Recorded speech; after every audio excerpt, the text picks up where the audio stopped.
त्यानंतर एकनाथरावजी शेटे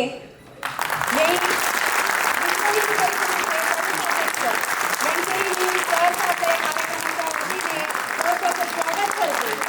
त्यानंतर श्री स्वामी भारतानंदजी, श्री संजय शर्माजी, सौ रागिनी उर्फ जानकी तिवारीजी यांचेही मंचावर सहर्षाचे स्वागत करते। हे दादा श्री अण्णा पाटीलजी, श्री सुनील बच्चावजी, श्री अरविंद चौधरीजी, अच्छा श्री अरविंद चौधरी आज आलेले नाहीये, श्री मिलिंदजी, श्री विठ्ठल जपेजी, त्यानंतर श्री रामसिंग बावरीजी, या सर्वांचे मी व्यासपीठावर सहर्ष असे स्वागत करते।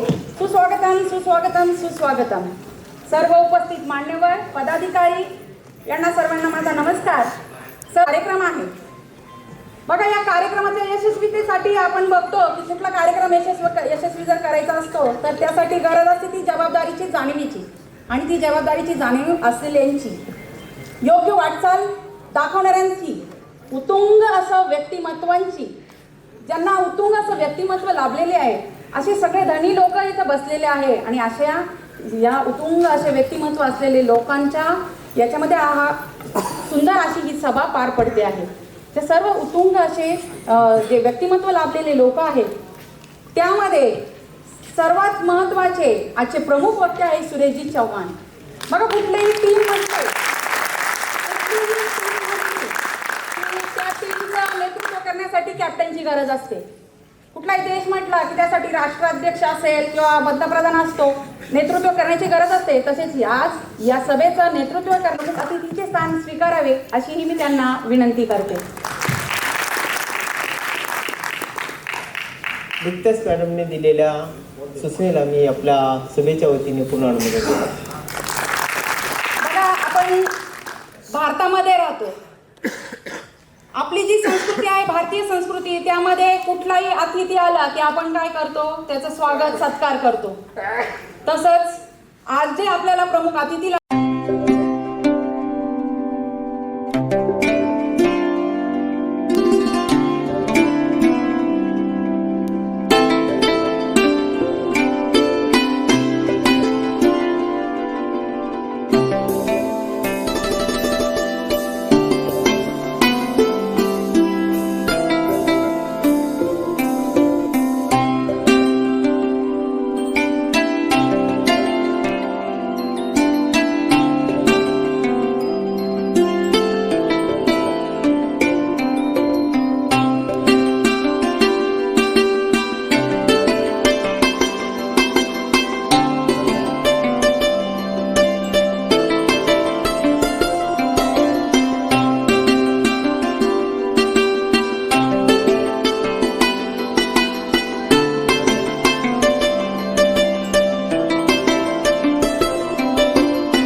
सुरेशजी व सर्वच महानुभाव व उपस्थित नाशिककर व सर्व माता बंधू भगिनी,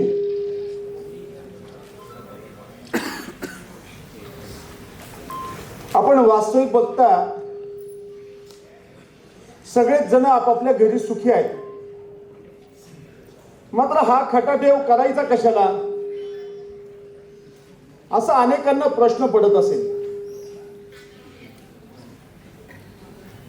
नेमकं 72 देशाचे लोक घुसखोर प्रत्यक्ष अप्रत्यक्ष तुमच्या आमच्या भविष्याला, पुढच्या पिढीला आणि आमच्या वर्तमानला गिळंकृत करण्यासाठी सातत्याने प्रयत्न करत आहेत. आणि असं होत असताना वारंवार आपण बघायचं आणि झोपल्याचं सोंग करायचं हे शक्य नाही होतं. म्हणून श्री सुरेशजी यांनी एक संकल्प घेतला आणि त्यावेळेस हा संकल्प घेत असताना चर्चा झाली. बैठकीच्या चर्चेत असं सर्वांचं मत पडलं की जे सगळेच करतायत त्याच्याने परिणाम होतोय, समाजाचं भलं होतंय, देशभक्तीच्या दृष्टिकोनातनं सुद्धा भलं होतंय. मात्र त्याचा परिणाम जो आहे तो पुढच्या 20 वर्षात येणार आहे. जगाच्या पाठीवर फ्रान्स असेल, अमेरिका असेल, जर्मनी असेल, जापान असेल, वेगवेगळ्या देशांना विकासाच्या दृष्टिकोनातनं त्यांनी शिखर गाठलेत. पण आर्थिक विकासच हा सर्व काही असतो का? तो आर्थिक विकास केला तर चिरकाल टिकतो का? वास्तविकता बघितली तर ज्या देशाचं पायाभूत रचना चांगली असेल त्याचा आर्थिक विकास टिकायला हवं. मात्र ते होत असताना घुसखोर उदीसारखं त्या व्यवस्थेला पोखरत असतात आणि पोखरत असताना ते केव्हा देश गिळंकृत होतं आपल्याला कळत नाही. आणि म्हणून आता मी सर्वांना विनंती करतो, तुम्ही जे जयघोष आणि नारे देताय ना, अजून नारे काही दिले पाहिजे. म्हणून मी सर्वांना विनंती करतो, आपण सर्वांनी वर हात करायचे. असा पंजा नाही पाठीमागे असं नाही, असं मुठ्ठी बजरंगबलीची. वा वा वा, फार सुंदर. ताठ हात करा आणि सर्वांनी हृदयातून नारे द्यायचे आपल्याला. तयार आहात ना?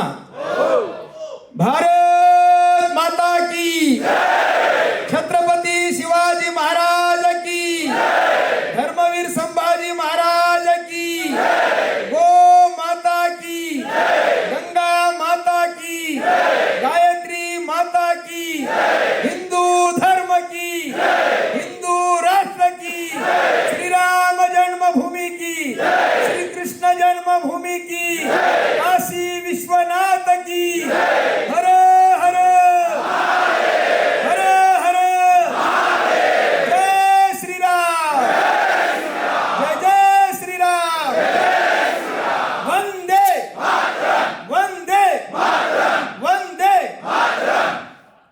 वा वा, फार सुंदर.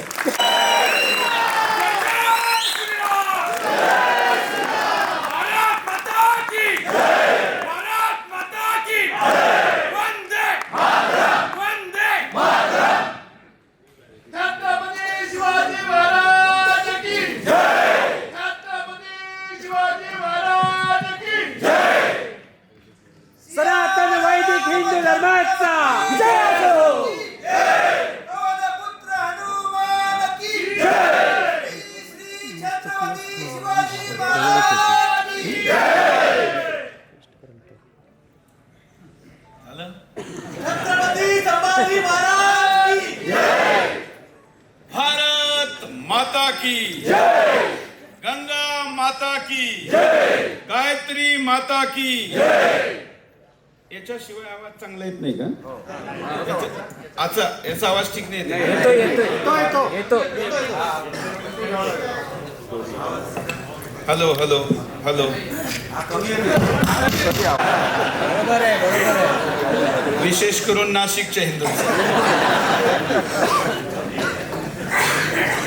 फक्त पावसानेच घरी थांबले. तर उद्या लांडे बाहेर आले तर कोण बाहेर?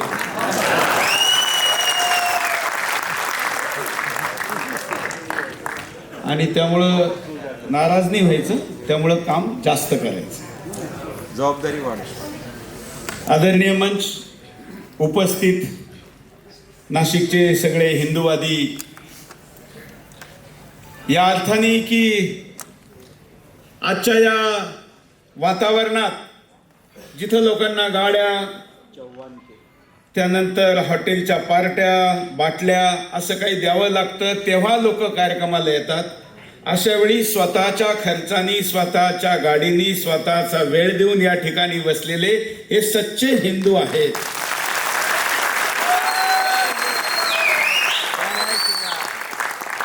अनेक लोक अशी वाट पाहत होते की मी फोन करावा.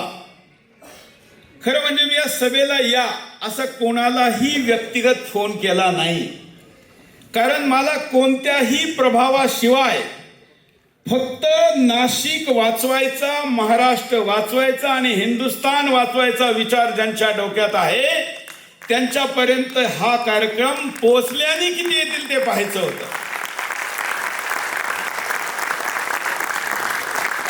त्यामुळे असे आपण सगळे नाशिकची, देशाची, धर्माची चिंता करणारे आज या ठिकाणी आलेलो आहोत. बस ठीक आहे.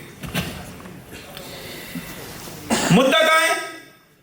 आपल्याला माहिती आहे की आपण फक्त समस्येवर कधीही बोलत नाही. आपल्या सगळ्यांना समस्या माहिती आहे. पुन्हा कमी झालं.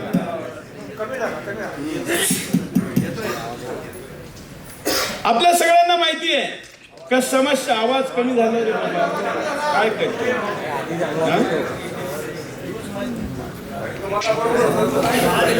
हा ठीक आहे, ठीक आहे. समस्या सगळ्यांना माहिती आहे. आपण सगळे रोज सोशल मीडियावर, व्हॉट्सअपवर, विभिन्न माध्यमातून हे रेज पाहतच असतो. रडणारे सगळे आहे असं नाही म्हणत मी की समस्या सांगण्यात चूक आहे, पण फक्त समस्या सांगणं आणि त्याच्यावर उपाय न सांगणं म्हणजे उलट जास्त नकारात्मक मानसिकता बनवणं आहे. म्हणून काय केलं पाहिजे तर कोणत्याही समस्येची ज्यावेळी ज्या ठिकाणी कुठं तुम्ही चर्चा कराल त्यावेळी त्याच्याबरोबर तुम्हाला शक्य तुमच्या क्षमतेने उपायाची चर्चा केली पाहिजे. आणि आपला तर नारा आहे सुदर्शनचा की केवळ समस्या नाही समाधान भी. म्हणून आपण कधीही कुठली समस्या सांगतो तर तिचं समाधान सांगतो. मित्रांनो, सगळे कार्यकर्ते मला माहिती आहे सगळ्यांना चिंता आहे आणि म्हणूनच आज या ठिकाणी आपण आलेला आहात. वर्किंग डे आहे, पाऊस आहे, तरी आलेला आहात. म्हणून मी समस्येचं फार विस्ताराने वर्णन करत नाही, डायरेक्ट विषयाला येतो. या देशामध्ये अनेक प्रकारच्या समस्या आहेत, परंतु सगळ्यात मोठी समस्या कुठली जर आहे असं मला वाटतं, कारण ज्या समस्येतून बाकीच्या समस्या निर्माण होतात तर ती सगळ्यात मोठी समस्या आहे हिंदुस्थानात घटत चाललेला हिंदू आणि वाढत चाललेला मुसलमान, त्याचा बदलता अनुपात. मला असं वाटतं, कोणाकोणाला असं वाटतं? सगळ्यांना वाटतं. कारण आपण लव जिहादवर बोलतो. कारण काय? बोलायचंय, हे प्रशिक्षण वर्ग आहे, सभा नाही. लव जिहाद का जास्त आहे? मुसलमान वाढले. लँड जिहाद काय? हा वक्फ बोर्ड एवढा सशक्त आहे का? तुम्ही कोणत्याही समस्येचं नाव घ्या, या सगळ्या समस्येच्या पाठीमाग जनसंख्या आहे. राजकीय नेते कशाने प्रभावित होतात? जनसंख्येने. आणि म्हणून मुसलमानांची वाढती जनसंख्या हा राजकीय लोकांना, ज्यांना करायची इच्छा आहे त्यांना अडचण, आणि ज्यांना लालच लाल टपकते त्यांच्यासाठी ही अपॉर्च्युनिटी आहे. त्यांना वाटतं का रे इतकी संख्या आहे, कसं त्यांच्या विरुद्ध जायचं? पण तुम्हाला आणि आम्हाला राजकारण करायचंय का? आम्हाला धर्मकारण आणि राष्ट्रकारण करायचं आहे. आणि म्हणून बच्छावजी जरी भाजपचे अध्यक्ष असले तरी ते जागृत हिंदू नात्याने या ठिकाणी उपस्थित.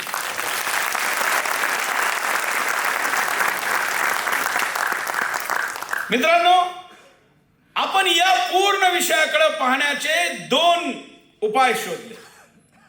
पहिलं आपण काय मान्य केलं का या देशाची सगळ्यात मोठी समस्या काय? बोलायचं. हा, आता उपाय काय? 2 उपाय. एक उपाय आहे हिंदूंची जनसंख्या वाढवणे. होतंय का? शंकराचार्यांनी अपील केली, सगळ्यांनी अपील केली, झालं का? आता तर असं दिसतं का अगदी कुणीही अपील केली तरीही करण्याची संभावना नाही. दुसरं, हे कॉम्पिटिशन राष्ट्रहिताचं पण नाही, बरोबर ना? हे राष्ट्रहिताचं पण नाही की आपणही ते वाढवताय 4 बायका. चला, बायका तर आपण नाही करणार, पण 44 हे आपण करू शकतो का? हिताचं नाही. पण मग दुसरा उपाय काय? दुसरा उपाय त्यांची संख्या घटवणे. आता ही घटणार कशी हो? त्याच्या 2 उपाय. पहिला उपाय जनसंख्या नियंत्रण कानून. तो आणावा यासाठी आपण संपूर्ण हिंदुस्थानाची 70 दिवसाची यात्रा केली, 20,000 किलोमीटरची. 8,96,00,000 आपण मिस कॉल आणि सिग्नेचर एकत्र केले. हे हिंदुस्थानच्या इतिहासात आजपर्यंत कधीही कुठल्याही आंदोलनात झालेलं नाही, फक्त तेवढ्या 70 दिवसात. आता तो आकडा 10 कोटीच्या पुढे गेला. पण जे काही कारण असेल, आम्हाला सरकारच्या नियतीवर काही डाऊट नाही, परंतु कायदा आला नाही. मग आता तो येईल तरीही त्याचा परिणाम ताबडतोब होणार नाही, त्याच्यासाठी टाइम लागतो. आणि आजकाल तर मोदी जे करतील त्याच्या उलट करण्याचं यांचा चलन आहे. कदाचित मोदीजी असं म्हणले की जास्त मुसलमानांनी जास्त पोरं पैदा केले पाहिजे, तर कदाचित असर होऊ शकतो का ते म्हणतील नाही आता कमी केले पाहिजे. कारण कमी करा म्हणल्यानंतर ते काय करतील? हा, त्यामुळे हा याच्यावर विचार करायला पाहिजे. मला वाटतं अमित भाई उद्या नाशिकमध्ये येऊच राहिले, त्यांना जरा सुचवा. चला, मजा घेतला सोडा. पण जनसंख्या कायदा इमिजिएट मोठा परिणाम लगेच करणार नाही, आला पाहिजे यात काही डाऊट नाही. पण तो आता कशा स्वरूपात आला पाहिजे? आधी नारा होता हम दो हमारे दो. 52 साली नारा दिला गेला, कायदा नव्हता, पण आपल्या सगळ्यांनी तो कायद्यासारखं पालन केलं. जसं वेद वाक्य आहे आणि आपण सगळ्यांनी एकदम ती संख्या घटवली. मलाही 8 मावशा आणि 5 मामा, पण आता पुढच्या पिढीत ते आपोआप घटत गेलं. परंतु तिकडे त्याचा परिणाम झाला का? नाही. तिकडे आजही ते चालू आहे. जणू हा नारा फक्त हिंदूंना भ्रमित करण्यासाठी ठरवून आणलेला होता, असंच आता मागं पाहिल्यानंतर दिसतंय. आणि म्हणून त्याचा परिणाम झाला नाही. मग आपण 17 मध्ये आंदोलन सुरू केलं, 18 यात्रा काढली, नारा बदलला आणि आपण म्हणलं हम दो हमारे दो तो सबके दो, म्हणजे सगळ्यांचे 2 असा नारा दिला. पण आता तो नारा पुन्हा बदलावा लागल, कारण आता असं म्हणावं लागल का 2 फक्त त्याचेच ज्याचे 2 पेक्षा जास्त मुलं पैदा केले जातात, ज्या कम्युनिटीकडनं. कारण कम्युनिटीच्या अस्तित्वासाठी 2.3 to 2.6 याच्यामध्ये बर्थ रेट पाहिजे, तरच तो वंश, ती कम्युनिटी जिवंत राहते. पण चला 2 म्हणायचं असेल तर हिंदू तर 2च्या खाली आला. त्यामुळं आता काही हिंदू 1 करता, काही 3 करता, म्हणून थोडासा बॅलन्स आहे. 1.1 ते 1. शहरामध्ये 1.1, ग्रामीण भागात 1.9 यात आपण आहोत. जर आपण आता हिंदूंनाही 2च करा, मुसलमानांनाही 2च करा असं म्हणू, तर हिंदूंचा रेशो 1.1 वर येईल, बरोबर. म्हणून आता आपण अशी मागणी करतो का कायदा आला पाहिजे तो त्यांच्यासाठी ज्या कम्युनिटीचा बर्थ फर्टिलिटी रेट हा 2 पेक्षा जास्त आहे, त्यात सुधारणा होईल, ते नंतर पाहू. परंतु आता, कारण तो ज्यावेळी कायद्याच्या स्वरूपात विचार करायला येईल, जसं आता मग बोर्डाचा आला त्यावेळी आपण त्यात ही सुधारणा सांगू. पण आता इमिजिएट केल्या जाऊ शकतं असा एक अजून उपाय आहे. महाराष्ट्रामध्ये, भारतामध्ये एकूण मुसलमानांची संख्या याचा 25% हिस्सा हा घुसबैठ्यांचा आहे, घुसखोरांचा आहे. किती टक्के? 25. अंदाजे मुसलमान किती? हे मी तुम्हाला यासाठी विचारून सांगतो, भाषणाच्या स्वरूपात यासाठी मी सांगू राहिलो का तुम्हाला सगळ्यांना जाऊन हे सांगायचंय. याचा उपप्रश्न विचारला जाईल, पत्रकार या ठिकाणी असतील, या व्हिडिओवर लोक प्रश्न विचारतील, तर तुम्हाला माहित पाहिजे 2011ची जनगणना 14.5% असं म्हणलं जातं. ज्या जनगणनेवर डाऊट होता की त्यात मुसलमानांनी आपले खरे आकडे सांगितले नाही, म्हणून त्याची 2013-14 ते सार्वजनिक व्हायला पाहिजे होतं, ते सरकारने केलं नाही. त्याला म्हणत्या रिगिंग करणं. म्हणजे जनसंख्येची जी गणना झाली त्याला रिग केलं गेलं होतं, कारण मतदार यादीमध्ये ज्यांचे नावं होते त्यांनी सुद्धा जनगणनेत ते नावं सांगितलेले नव्हते. असं असून सुद्धा मुसलमान किती होता? 14.5 अधिकृत. स्वाभाविक त्यांच्यामध्ये जी ग्रोथ आहे ती 2021 साली जर जनगणना झाली असती तर ती किती असती? 18.5. आता किती आहे? 24. म्हणजे किती धरायची? नाही, 20 धरा. आता 20 आणि देशाची जनगणना किती? 150. 150चे 20 किती झाले? 30 कोटी. आणि घुसबैठी. त्यामुळे या सगळ्यांच्या संख्येत भारताची आत्ताची घुसबैठी यांची संख्या किती तुम्हाला माहिती आहे? आजकाल AI चा जमाना आहे, म्हणून पत्रकार मित्रांना मी सांगू इच्छितो, AI चा आर्टिफिशियल इंटेलिजन्सचा उपयोग करून ChatGPT वर इनपुट टाकलं की भारत सरकारने 1992 मध्ये पार्लमेंटमध्ये म्हणलं होतं की 2 कोटी घुसबैठी भारतात आहे. किती साली म्हणलं? 92. 2001 मध्ये दिल्ली हायकोर्टामध्ये त्यावेळेच्या सरकारने सांगितलं का आता ही संख्या डबल झाली असावी. अनुमान. मी ChatGPTला हा आकडा दिला, 92चा आकडा दिला आणि त्यांचा जन्मदर या प्रपोर्शन मध्ये आता ही संख्या किती असल असं विचारलं तर त्यावेळी आलेल्या 92च्या आकड्यानुसार, मी सरकारी आकडा सांगतो जो खरा नाही, वास्तविकता त्यापेक्षा जास्त आलेली आहे, पण त्या आकड्याला जरी तुम्ही टाकलं तर त्यांना होणारे पिढ्यानपिढ्याचे मुलं या आकड्याने 8.5 कोटीच्या आसपास तो आकडा जातो जो 92चा आहे. त्याच्या नंतरचा आकडा तुम्ही 1.5 कोटी तर मानाल का नाही? मी अगदी राऊंड फिगर 10 कोटी म्हणतो. म्हणजे 150 करोडच्या हिंदुस्थानामध्ये घुसखोरांची संख्या किती? 10 कोटी. अहो, एखाद्या झाडावर छोटस बांडगुळ जरी लटकलं तर ते झाड काय होतं? कमजोर होतं ना. या हिंदुस्थानच्या वटवृक्षावर 10 करोडचं बांडगुळ लटकलेलं आहे, हे झाड जगल का? म्हणून आता हा चिंतेचा विषय आहे. आणि अनुपात दुरुस्त करण्यासाठी 25%चा तुरंत इफेक्ट जर होऊ शकतो तर तो होऊ शकतो फक्त विदेशी घुसबैठिये बाहेर काढले त्यांनी. तो कसा होऊ शकतो?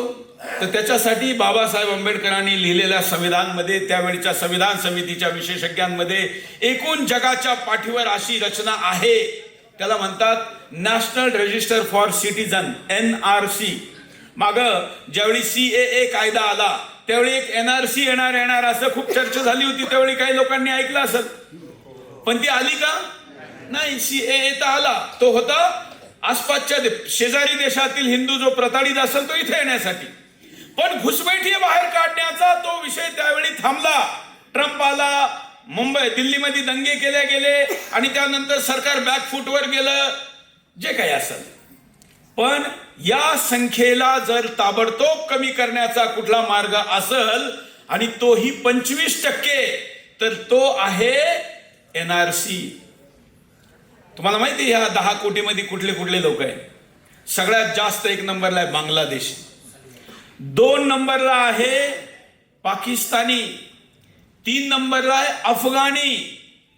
आता अफगाण मधून ज्यावेळी शेवटचा हिंदू शीख आपल्या डोक्यावर गुरु ग्रंथ साहेब घेऊन आला, आठवतं ना? तो खासदार होता त्या देशातला. त्याची त्या ठिकाणी 2000 करोड पेक्षा जास्त इन्व्हेस्टमेंट होती, हॉटेल होते, खूप काही होतं. तो शेवटचा हिंदू होता, तो डोक्यावर घेऊन आला.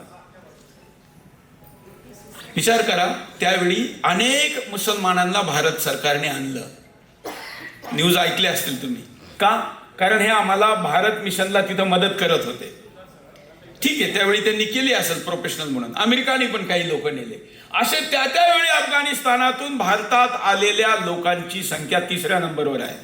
तुम्हाला माहिती आहे नागपूर देशाची उपराजधानी, त्या ठिकाणी अफगाणी लोकांची बस्ती आहे. नागपूरमध्ये. अफगाणिस्तान कुठं? उत्तरेला. नागपूर हिंदुस्थानच्या मध्यभागी. तिथं अफगाणपुरा या नावाने बकायदा हजारो लोकांची मोठी वस्ती. दिल्लीमध्ये, दक्षिण दिल्लीमध्ये अफगाणिस्तान निर्वासितांची वस्ती आहे. हे 100% मुसलमान आहे. ज्यावेळी अफगाणिस्तानमधून हिंदूंना पळवल्या जात होतं त्यावेळी भारत सरकारमध्ये गठबंधनचं सरकार चालू होतं. गुजराल, देवीगौडा हे सरकारांचा त्यावेळी पिरियड होता.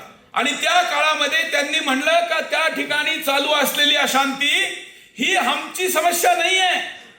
ही समस्या कोणाची म्हणले ते अफगाणिस्तानची आहे. लॉ अँड ऑर्डरची समस्या आहे. आणि म्हणून भारत सरकारने मदत केली नाही. अफगाणिस्तानातले जे हिंदू होते ते कन्वर्ट झाले, मेले, मारले गेले, किंवा त्यांनी ज्यांच्याकडे पैसे होते ते युरोपच्या देशामध्ये गेले. मध्ये मी जर्मनीत गेलो तर जात असताना माझी कार्यक्रम पत्रिका पाहिली, त्यात एक ठिकाणी लिहिलेलं होतं अफगाणी मंदिर, अफगाणी हिंदू मंदिर. मंदिरात गेल्यानंतर मी म्हणलं की अरे भाऊ हे तुम्ही हिंदू न लिहिता अफगाणी हिंदू का लिहिलं? त्यांनी सांगितलं कारण हिंदुस्थानच्या हिंदूंना माहीत झालं पाहिजे का ज्यावेळी आम्हाला प्रताडित केलं जात होतं, मारलं जात होतं, बलात्कार केलं जात होतं, कन्वर्ट केलं जात होतं, त्यावेळी हिंदुस्थाननी अफगाणिस्तानच्या हिंदूंना घेतलं नाही. आम्ही जर्मनीत आलो, आम्ही आमच्या हिमतीने इथं पुन्हा स्थापित झालो. आम्ही हिंदुस्थान सोडला, अफगाणिस्तान सोडला, पण हिंदू धर्म सोडला नाही. आज आपण त्यांच्या या पराक्रमाला टाळ्या जरी वाजवत असलो तरी त्या काळच्या सरकारने त्यांना इथं येऊ दिलं नाही. हे त्यांनी स्थापित करण्यासाठी मंदिरावर काय नाव दिलं? अफगाणी हिंदू मंदिर. रोहिंग्या आले. रोहिंग्या तर इतक्या मोठ्या प्रमाणात आले. सगळ्यात जास्त गतीने जर कोणाची घुसपैठ झाली असेल तर रोहिंग्याची आहे. म्यानमारमधून त्यांना पळवण्यात आलं. ही सगळी जनसंख्या आपल्याकडे जी आहे ही अनधिकृत आहे. आता थोड्या वेळासाठी आपण असं म्हणू का चला पाकिस्तान, आपण असं नेहमी म्हणतो की धर्माच्या आधारावर पाकिस्तान दिला. बाबासाहेबांनी म्हणलं होतं का शेवटचा मुसलमान तिकडे गेला पाहिजे, शेवटचा हिंदू इकडे आला पाहिजे. पण आता इमिजिएट या समस्याचं समाधान जर करायचं असेल आणि या जनसंख्या अनुपातवर काम करायचं असेल तर मला असं वाटतं का 25% मोठा आकडा आहे. तुम्हाला कोणालाही यापेक्षा दुसरा काही उपाय दिसतो का ज्यातून मुसलमानांची 25% संख्या कमी होऊ शकते? असं दिसतंय का? असं काय असेल तर आपण ते पण करू. पण मला तरी असं दिसतं मोठ्या चिंतनातून, आणि माझं तर हाच विषय तुम्हाला माहिती आहे. आपली एक्सपर्टी काय आहे? जिहाद मुक्त भारत. काय मुक्त? जिहाद मुक्त भारत. त्यामुळं आपण हे करायचं ठरवलेलं आहे. आणि म्हणून मित्रांनो आपण मोठ्या प्रमाणामध्ये हिंदुस्थानातून गैरकानूनी घुसपैठियांना बाहेर काढू शकतो. ते आहे NRC. आता NRC आणायची कुणी? सरकारने आणायची. सरकार आणतंय का सध्या? आता नितीश बाबू आणि तो आंध्रवाला काय ना चंद्रा बाबू, हे दोन बाबू आता लगेच NRC आणून देतील असं दिसतंय का? नाही.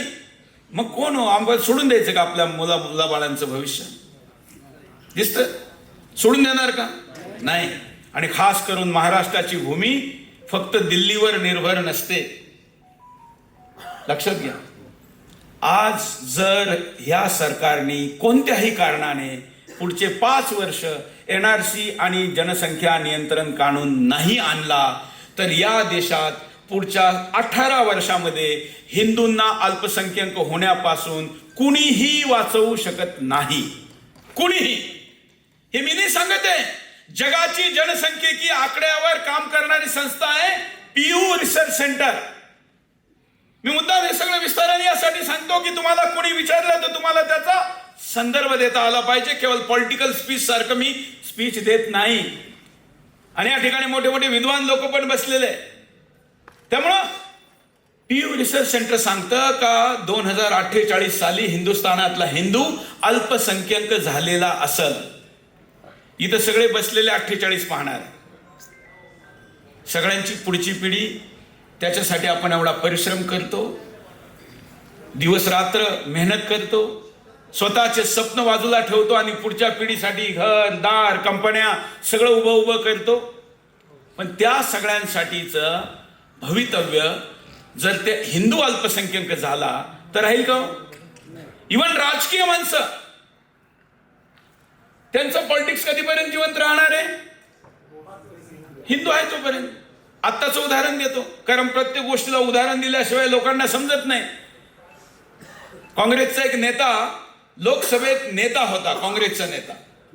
ऑपोजिशन लीडर त्यांच्याकडे संख्या नव्हती म्हणून नव्हती, पण तो लीडर काँग्रेसचा होता लोकसभेमधला, अधीर रंजन चौधरी. आठवतो का? अधीर रंजन चौधरीला मुसलमानों का मसीहा म्हणलं जायचं. तुम्ही गुगल जर सर्च केलं का मुसलमानों का मसीहा तर नाव काय यायचं? अधीर रंजन चौधरी. 7 वेळा निवडणुका जिंकला एकाच मतदारसंघातून, आणि मुसलमान आणि अधीर रंजन त्यांच्यासाठी वाटल ते करायचा. या निवडणुकीमध्ये तिथं मुसलमानांची संख्या इतकी वाढली, कारण त्यांची संख्या वाढली का ते हिंदू लीडरला ऍक्सेप्ट करीत नाही. तो किती सेक्युलर असो, जोपर्यंत खतना करीत नाही, टोपी घालीत नाही, तोपर्यंत ऍक्सेप्ट होत नाही. आणि याला वाटलं का मी जे करीत आलो यांनीच मला मतं मिळतील. परंतु त्याला कुणी हरवलं तुम्हाला माहितीये? ममता बॅनर्जी गुजरात्यांच्या विरुद्ध बोलती. 2 गुजरातीयों ने ये किया वो किया, आणि तिने गुजरातचा कधीही बंगालला न गेलेला एक क्रिकेटर त्या मतदारसंघात जो कधीच गेला नाही तो आणला, युसुफ पठाण. आणि युसुफ पठाण तिथं फक्त 13 दिवस होता. किती? फॉर्म भरण्याच्या दिवसापासून. आणि युसुफ पठाणनी मोठ्या मार्जिननी कोणाला हरवलं? मुसलमानों के. पुढे गेला मुसलमानाचं मसल. मी दिसलो का डोळे लाल व्हायचे त्याचे, काही करू शकत नव्हता. पण मला म्हणायचं नाही सुरेशजी आप गलत करे. अगदी पार्लियामेंटला भेटो, कुठं एयरपोर्टला भेटो, म्हणे नहीं नहीं नहीं आप लोगों में हिंदू मुसलमान का भेद करे. देखो मैं हिंदू हूं और मुझे मुसलमान चुनकर देते पिछले 7 बार से. यावेळी अधीर रंजन चौधरी मला दिसले, मी फक्त त्यांना म्हणलं नमस्कार. इस बार आप बोल नहीं रहे कुछ. हे मी त्यांच्या तोंडून तुम्हाला वधून व्हिडिओ दाखवील, कारण हा ऐतिहासिक सबूत आहे. अधीर रंजन सारख्या माणसाला मुसलमानांनी स्वीकारलं नाही. आता काश्मीर, आता ठीक आहे, आता विभाजन, राज्य वेगळं झालं वगैरे वगैरे, पण जुन्या हैदराबाद मधून कुणी हिंदू निवडून येऊ शकतो अशी कल्पना तरी केली जाऊ शकते का? बंगालच्या मालदा मधून कुणी हिंदू निवडून येऊ शकतो, कल्पना होऊ शकते का? नाही. मालेगाव मधून कुणी हिंदू आमदार होऊ शकतो, आहे का अशी कल्पना? नाही. का? आपण असं मानून जातो का आता मुसलमानच तिथला झाला तर त्यांचाच माणूस घेईल. अरे असं जर मालेगाव मध्ये होऊ शकतं, मालदा मध्ये होऊ शकतं, काश्मीर मध्ये होऊ शकतं, तर उद्या सगळ्या हिंदुस्थानातच जर मुसलमान झाला तर हिंदू निवडून येईल कसा? इथं 2 मोठे नेते पण बसलेले आपल्या समोर. 3 वेळा नगरसेवक आहे, उद्योगपती आहे शशिकांत जाधवजी. यांचं खरं धन्यवाद केलं पाहिजे का आजच्या राजकीय वातावरणात ते इथे येऊन बसले. कारण आजकाल राजकीय माणसं अशा विषयापासून स्वतःला दूर ठेवतात.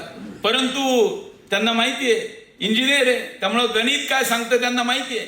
तसंच आमचे पेशकारजी बी आलेले, आमचे मित्र पण आहे, ते पण भाजपचे नेते, कंपनी चालवतात, उद्योगपत्यांचे असोसिएशन चालवतात.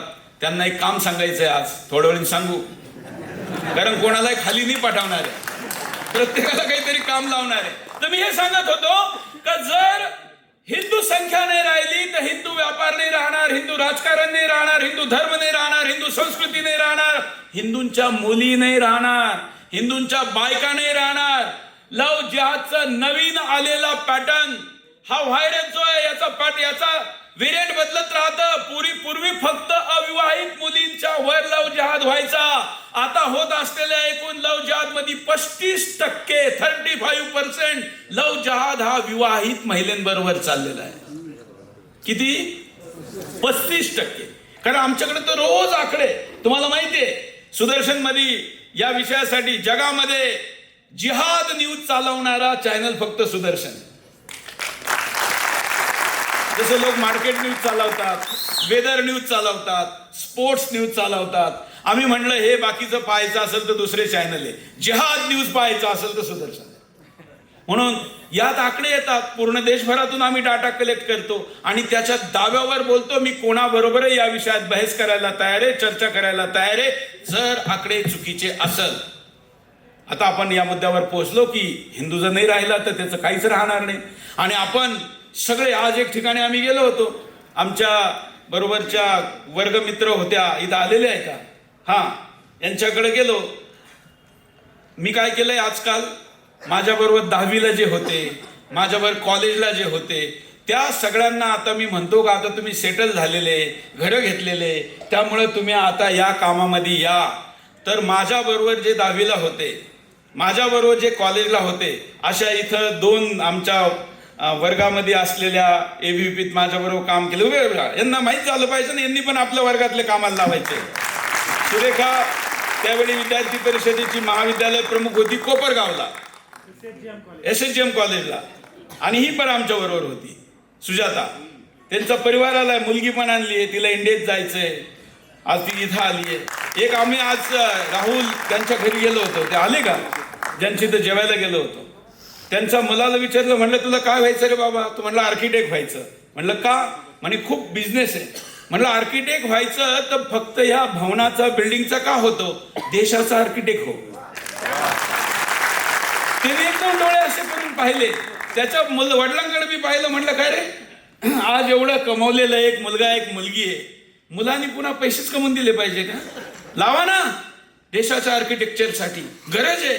आणि हे मी जे तुमच्या समोर मांडतोय हे आर्किटेक्चरच आहे. हा देश कसा बिघडत चाललेला आहे हे पाहून देश कसा वाचवायचा हे आज या ठिकाणी ठरवायचंय, म्हणून तुम्हाला बोलवलेलं आहे. म्हणून मी तुमच्या समोर काय मांडलं, पहिलं मुस्लिम संख्या समस्या, असंतुलन सगळ्यात मोठी समस्या. हिंदूंची वाढवायची होऊ शकते का, नाही, मग त्यांची कमी करायची. 2 उपाय, पहिला काय, जनसंख्या नियंत्रण कानून, दुसरा जनता NRC. मग NRC सरकार आणत नाही, मग करायचं काय, हातावर हात धरून बसायचं का, नाही. या महाराष्ट्राने दाखवून दिलं की अटकपासून कटकपर्यंत या हिंदुस्थानावर ज्यावेळी हिरवा झेंडा लावला होता आणि मोठे मोठे राज परिवार ज्यांची हजारो वर्षाची परंपरा आहे ते मुघलांच्या दावणीला होते, त्यावेळी महाराष्ट्राने घोड्याला टाप मारली आणि अटकपासून कटकपर्यंत भगवा झेंडा फडकावला. तुम्ही आम्ही त्यांचे वंशज आहे. या ठिकाणी एकही माणूस असा नाहीये ज्याच्या पूर्वजांनी या लढाईत कधी ना कधी भाग घेतलेला नाही. सगळ्यांनी घेतलेला आहे आणि म्हणूनच तुम्ही आज इथे हो, म्हणूनच मी इथे आहे. तुम्ही असेच थोडे आलेले, काहीतरी योजना आहे असंच आपण मानतो ना. त्यामुळे तुम्ही यासाठी आलेले आहे कारण ईश्वराला सुद्धा या समस्याचं समाधान करणारे लोक पाहिजे, ते तुमच्यात दिसत आहे. म्हणून सरकार ते NRC आणत नाही. मग आता आणायची कोणी, ज्यावेळी कोणी करीत नाही त्यावेळी कोणी, जहा कम वहा हम, आपलं म्हणणं आहे ना, आपण नेहमी म्हणतो जहा कम वहा हम. जर सरकार आणू शकत नाही, मी म्हणलं की नियतीवर सरकारच्या काही प्रश्न नाही, आम्ही काय मोदींच्या देशभक्तीवर डाऊट घेत नाही, पण सरकार काही कारणाने आणू शकत नसल तर एक उपाय आपण शोधून काढला, आपण आणणार. त्याचं नाव असणार जनता NRC. काय नाव असणार, बोलायचं काय नाव असणार, कोण आणणार, आम्ही. कोण आणणार, पुढच्या वेळी म्हणा मी. कोण आणणार, आता कसे आणू शकतो मी, मोदीने आणायला पाहिजे ते मी आणणं एवढं सोपं आहे का, आहे कसं तेच सांगायला आज बोलवलं. जनता NRC आली असती तर कुठून आली असती, वरून खाली आली असती. आपलं सरकारी NRC आली असती तर कुठून आली असती, वरून खाली आली असती. ही खालून वर जाईल, ती कशी मला सांगा. आता जाधवांच्या 32 कंपन्या, 32च ना, 13 हा, मी थोडं इकडे 32 होऊन द्यावा, देवाला प्रार्थना करतो. 13 कंपन्या. तुमच्या कंपनीमध्ये राहणारा माणूस, काम करणारा माणूस हा कोणत्या देशाचा नागरिक आहे हे विचारण्याचा अधिकार तुम्हाला आहे का नाही, कर्तव्य पण आहे का नाही. तुम्ही हे करायचं ठरवलं तर तुम्हाला देशाचं सर्वोच्च न्यायालय सुद्धा थांबू शकतं का, कारण आजकाल चांगल्या कामाला थांबवण्याचं षडयंत्र कुठून चालतं, कुठून चालतं? आणि म्हणून जर आपल्याला हे करायचं असेल, व्यक्तिगत स्तरावरून करायचं असेल, तर आपण जनता एनआरसी सुरू करायचं ठरवलं व्यक्तिगत स्तरापासून. माझ्या कंपनीत 15,000 लोक काम करतात. ते कुठल्या देशाचे आहे हे मी त्यांना विचारू शकतो आणि त्यांनी सांगणं हे त्यांचं कर्तव्य आहे. जर त्यांनी ते नाही केलं तर त्यांना मी माझ्या कंपनीतून काढू शकतो आणि आपल्या टीमला सांगू शकतो का हे लोक आहे ज्यांनी कागद नाही दाखवले. तुम्ही भांडण करायची गरज नाही, तुम्ही फक्त एवढंच काम करा. म्हणून तुमचे असोसिएशन आहे, तुमचे काही सदस्य आत्ताही मला इथं भेटले होते, इथं कुठेतरी बसलेले. ते म्हणले की आंबडची इंडस्ट्रीवाल्यांची उद्या मीटिंग लावतो. म्हणलं उद्या नाही, पुढच्या वेळी लावू. आणि सगळ्या इंडस्ट्रीवाल्यांनी देशभक्ती साबित करण्यासाठी, आपल्या भविष्याला सुरक्षित करण्यासाठी, आपल्या मुलाबाळांना मुसलमान होऊ द्यायचं नसेल तर फक्त एक काम करा, ते म्हणजे तुमच्या कंपनीत, तुमच्या ऑफिसमध्ये, तुमच्या कार्यालयामध्ये काम करणारा माणूस हा कोणत्या ठिकाणचा नागरिक आहे हे विचारायचं. होऊ शकतं का नाही? झालं. व्यक्तिगत स्तरावरची झाली. अगदी घरामध्ये सुद्धा काम करणाऱ्या बायांमध्ये माझी माहिती अशी आहे का नाशिक शहरामध्ये सुद्धा बांगलादेशी महिला घरात काम करतात. दिल्ली एनसीआर मध्ये यांची संख्या 90%. किती? 90%. आत्ता पकडल्या. एक घटना सांगतो मी. घटना दरवेळी यासाठी सांगतो का काय का जरा प्रूफ झाला पाहिजे, म्हणजे पुन्हा काही भाषणावर प्रश्न उठायचा प्रश्न राहत नाही. नोएडा सेक्टर 51 2 वर्षापूर्वी एक बांगलादेशी चोर महिला घरामध्ये काही चोरी करताना घरवाल्यांनी पकडली. पकडल्यानंतर फोन केला पोलिसला. पोलीस येण्याच्या आत 1000 पेक्षा जास्त बांगलादेशी तिथं आले. महागून सोसायटी नावाची हायटेक सुपर एकदम सुपर बिल्डिंग आहे. हायटेक सोसायटी आहे, महागाचे फ्लॅट आहे. सगळे अधिकारी, सेक्रेटरी, IAS लेवलचे लोक तिथे राहतात. परंतु त्या ठिकाणी पोलीस पोहोचायच्या आत 1000 पेक्षा जास्त बांगलादेशी पोहोचले. त्यांनी दगड मारली आणि ती बिल्डिंग फोडली. गेटवरच्या वॉचमॅनला पळून लावलं आणि त्या बाईला घेऊन गेले. घटना कुठली? दिल्ली एनसीआर मधली. बंगाल मधली, केरळ मधली नाही सांगू राहिलो, काश्मीर मधली नाही सांगू राहिलो, दिल्ली एनसीआर इथली घटना आहे. इतकं ज्यांची स्थिती आहे. त्यामुळं आपण यावर आक्रमकतेने गेलं पाहिजे. त्यामुळे पहिला उपाय मी सांगितला व्यक्तिगत. दुसरा उपाय जनता एनआरसी आणायची. कुठून शोधायचे, कसे शोधायचे सांगतो मी, पण कुठं आणायची पहिली व्यक्तिगत. दुसरी, एखाद्या गावाच्या सरपंचांनी ठरवलं का माझ्या गावात राहणारे लोक कोणत्या देशाचे हे मी चेक करायचं. करू शकतो का नाही? करू शकतो. सगळा देश सोडून द्या, सगळ्या देशाकडे नंतर जाऊ आपण, कारण गाव आणि शहर मिळून तर देश बनतो. कंपन्या मिळून तर आपण सगळे फ्रॅक्शनल छोट्या लढाया. शिवाजी महाराजात जर असते तर काय केलं असतं? हेच केलं असतं. जनता एनआरसी चांगली असते, तुकड्याने एक. ठीक आहे ना? आणि म्हणून जर गाव, आता इथं सरपंच असतीलच, काही सरपंच आहे का कुणी सरपंच? हा 2-3 इकडं पण. हा ठीक आहे. हा तर सरपंचानी आणायचं ठरवलं आणि त्यांनी म्हणलं आमच्या गावात राहणाऱ्या लोकांना आम्ही अपील करतो, एक ग्रामसभा घ्यायची आणि त्या ग्रामसभेत त्यांनी म्हणायचं का जनता एनआरसी नवरात्रात आणू, आपण डेट डिक्लेअर करू लवकरच. या आंदोलनात आम्ही सहभागी होत आहोत.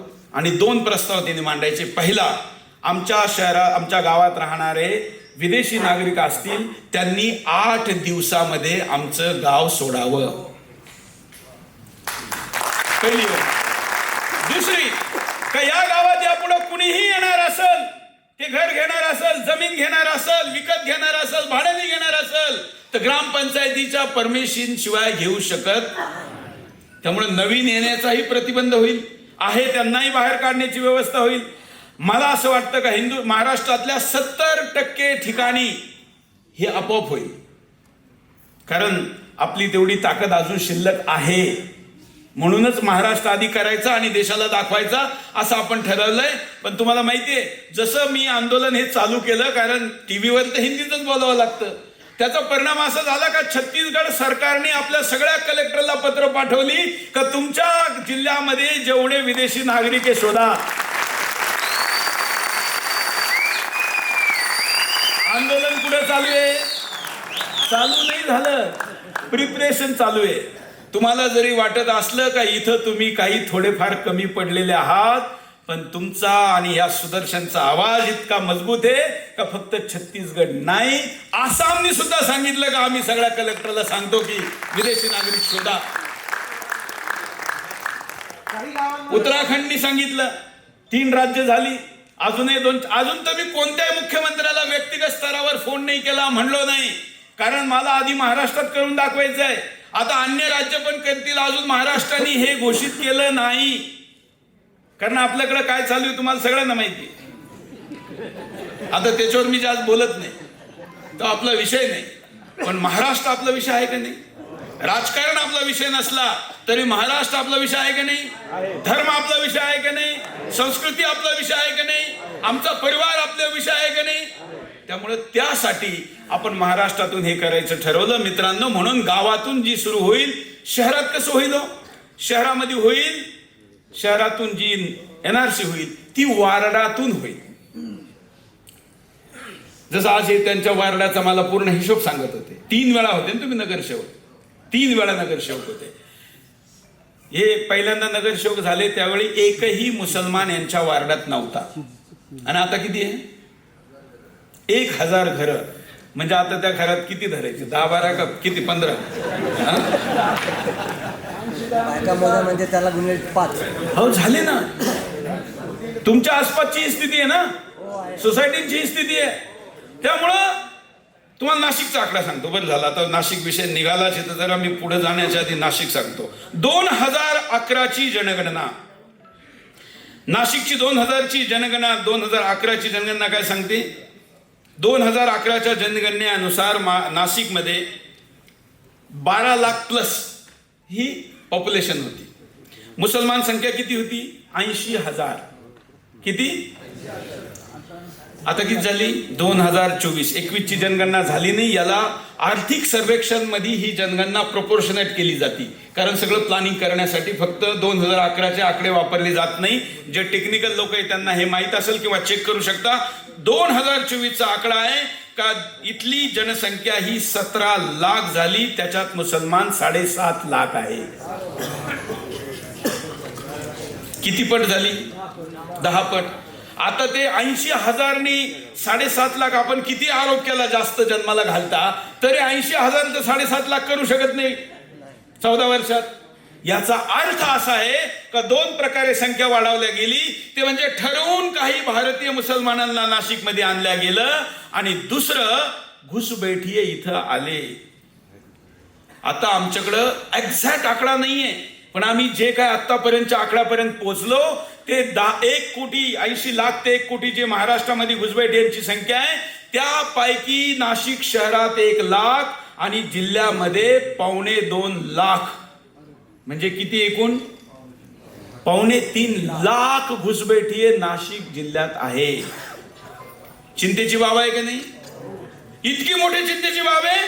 नाशिक शहराच्या आकडे अनुसार, जनगणनेनुसार गेल्या 10 वर्षात बाजारांची स्थिती पण काय, कोणते कोणते व्यवसाय आपल्याकडे गेले, पुन्हा विषय येईल, पण मी तुला शहर एरिया सांगतो. इंदिरानगर काय होती? इंदिरानगर मधली 30% हिंदू होते, 70% हिंदू होते, 30% मुसलमान होते. इंदिरानगर, वडाळा परिसर. आता स्थिती उलटी झालेली आहे. हिंदूंची संख्या फक्त 14 आहे, अन्य 16 ईसाई वगैरे, आणि मुसलमान 70% झाला. किती वर्षात? या शहरातले आकडे, हे आकडे कुठून येतात? तर कोण सरकारी योजना घेतं त्यातून हा आकडा येतो. जनगणनानी जरी जनगणना नसली तरी हे फिगर जे आहे ते तिथून मिळतात. संदर्भासाठी यासाठी सांगतो का पुन्हा, कारण तुम्ही ज्यावेळी मार्केटमध्ये उतराल, बोलाल, त्यावेळी तुम्हाला अनेक लोक म्हणतील की आकडे कुठून आले, तर तुम्हाला माहिती पाहिजे. आणि म्हणून नाशिक सारख्या शहराची ही स्थिती आहे.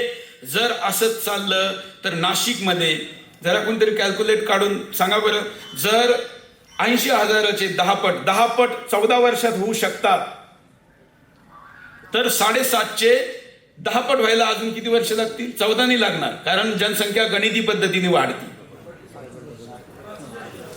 म्हणजे हे 7.5चे 75 लाख व्हायला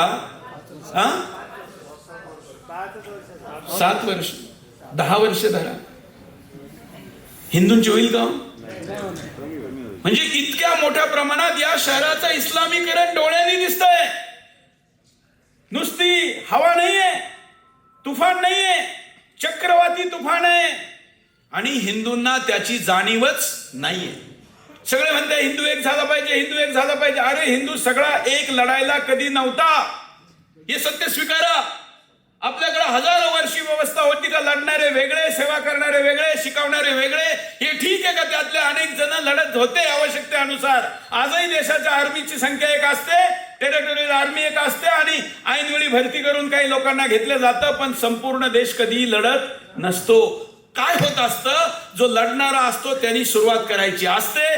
पहिल्यांदा जो पाऊल ठेवतो त्यावेळी लोक त्याला इग्नोर करतात. ज्यावेळी तो थोडासा पुढे जातो त्यावेळी त्याचा विरोध होतो आणि ज्यावेळी तो आपल्या लक्ष्याच्या जवळ पोहोचतो त्यावेळी त्याचं स्वागत होतं. म्हणून सगळे एक होऊ, असं आरोळी मारीत फिराल तर संपून जाल. पहिलं पाऊल टाका, सुरुवात करा, लोक बरोबर राहतील. सुदर्शन याच अवस्थेतून गेला. ज्यावेळी मी चॅनल सुरू करायचं म्हणलं तर लोक म्हणे जाओ तुम्ही शिर्डीत राहता. शरद पवारांनी कानी चालू केला. 2001 ची गोष्ट सांगतोय. आमच्या जिल्ह्यात मालपाणी मोठे उद्योगपती त्यांनी कानी सुरू केला, सारडांनी कानी केला, नाशिकचे काही नावं ह्या लोकांनी केला. तुम्ही कसे करणार, कसे पैसे उभे राहणार, कसं होणार.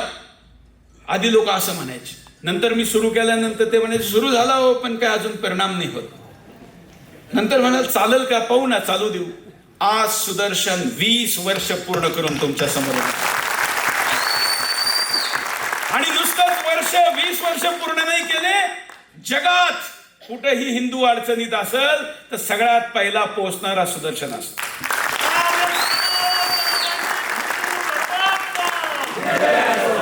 आणि उभा राहतो म्हणजे फक्त बातमी सांगायला नाही. साम दाम दंड भेद. काल मी गंगापूरमध्ये होतो आणि ते जो हैदराबादचा नमक हराम आहे ना भाग्यनगरचा, त्याचा नमुना एक खासदार होता संभाजीनगरमध्ये. काल तो 2-4 हजार गाड्या घेऊन मुंबईला गेला. बरोबर ना, सगळे चॅनल दाखवत होते.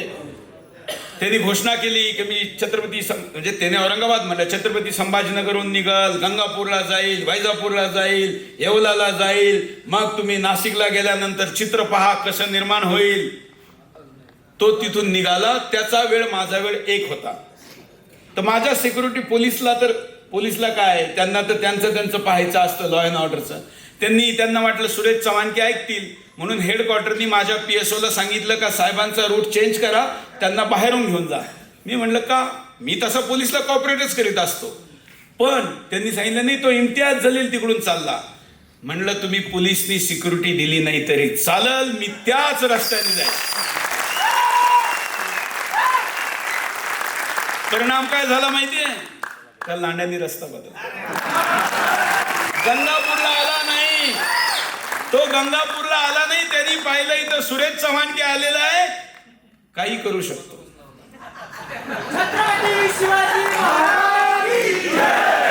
आणि फक्त तोच नाही, आत्ता 1.5 वर्षापूर्वी माझ्या ट्विटरवर तुम्ही पहा, मी पुण्याला चाललो होतो. प्रोटोकॉलवाल्यांनी सांगितलं, त्यांना माहित असतं त्या विमानात कोण कोण चाललं, काय काय चाललं, ते त्यांनी मला कळवलं. त्याला माहित होतं आपली किती याराणा आहे ओवीसी बरोबर. त्यामुळे त्यांनी कळवलं की साहेब आज तुमच्या विमानामध्ये ओवीसी पण आहे. महाराज दिल्लीत होते त्यावेळी. मी ट्विट केला आणि लिहिलं की आज 35,000 फूट हवेमध्ये एक गद्दार के साथ मुकाबला होने वाला है. आणि त्याला टॅग केलं. अशाला गद्दार म्हणायला काय घाबरायचं. मी ट्विट केलं, एअरपोर्टला पोहोचलो, 2 माणसं मुद्दाम विमानात जास्त घेतली, वाटतं नरेश होता, त्याला मी एक एक्स्ट्रा कॅमेरा दिला, म्हटलं कुठला अँगल चुकला नाही पाहिजे. आणि विमानतळावर गेलो, प्रोटोकॉलला म्हणलं आला का तो, म्हणला साहेब त्यांनी 2चं विमान 5चं करून घेतलं, त्यांनी फ्लाईट बदलली. हे मी का सांगतो, तुम्ही सुरू करा. सगळे बरोबर याची वाट पाहू नका, सुरू करा. तुम्ही निघाल त्यावेळी लोक तुमच्या बरोबर आपोआप येतील. तुम्ही आले नाहीत आज का, नाही आले, येतील. सुरू करा आपापल्या ठिकाणी, लोक येतील, साथ देतील आणि आपण विजयी होऊ, हा माझा विश्वास.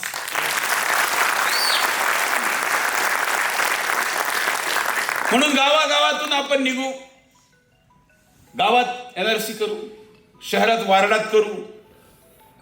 आपण याच्या 5-6 अवस्था बनवल्या, 6 फेजेस बनवला. पहिला फेज जे मी आता तुमच्या समोर करतोय हे काय, कार्यकर्ता. मी तुम्हाला दर्शक श्रोता मानत नाही, असं कोणी चुकूनही स्वतःला समजू नका. मी तुम्हाला सगळ्यांना या आंदोलनाचा कार्यकर्ता आणि सैनिक मानतोय. सगळे कोणत्या वयाचे असो. शेट्टीजी पहा, शेट्टीजी म्हणू शकले असते नाही हो याच्यामध्ये जरा घर जायचंय, माझं वय झालं.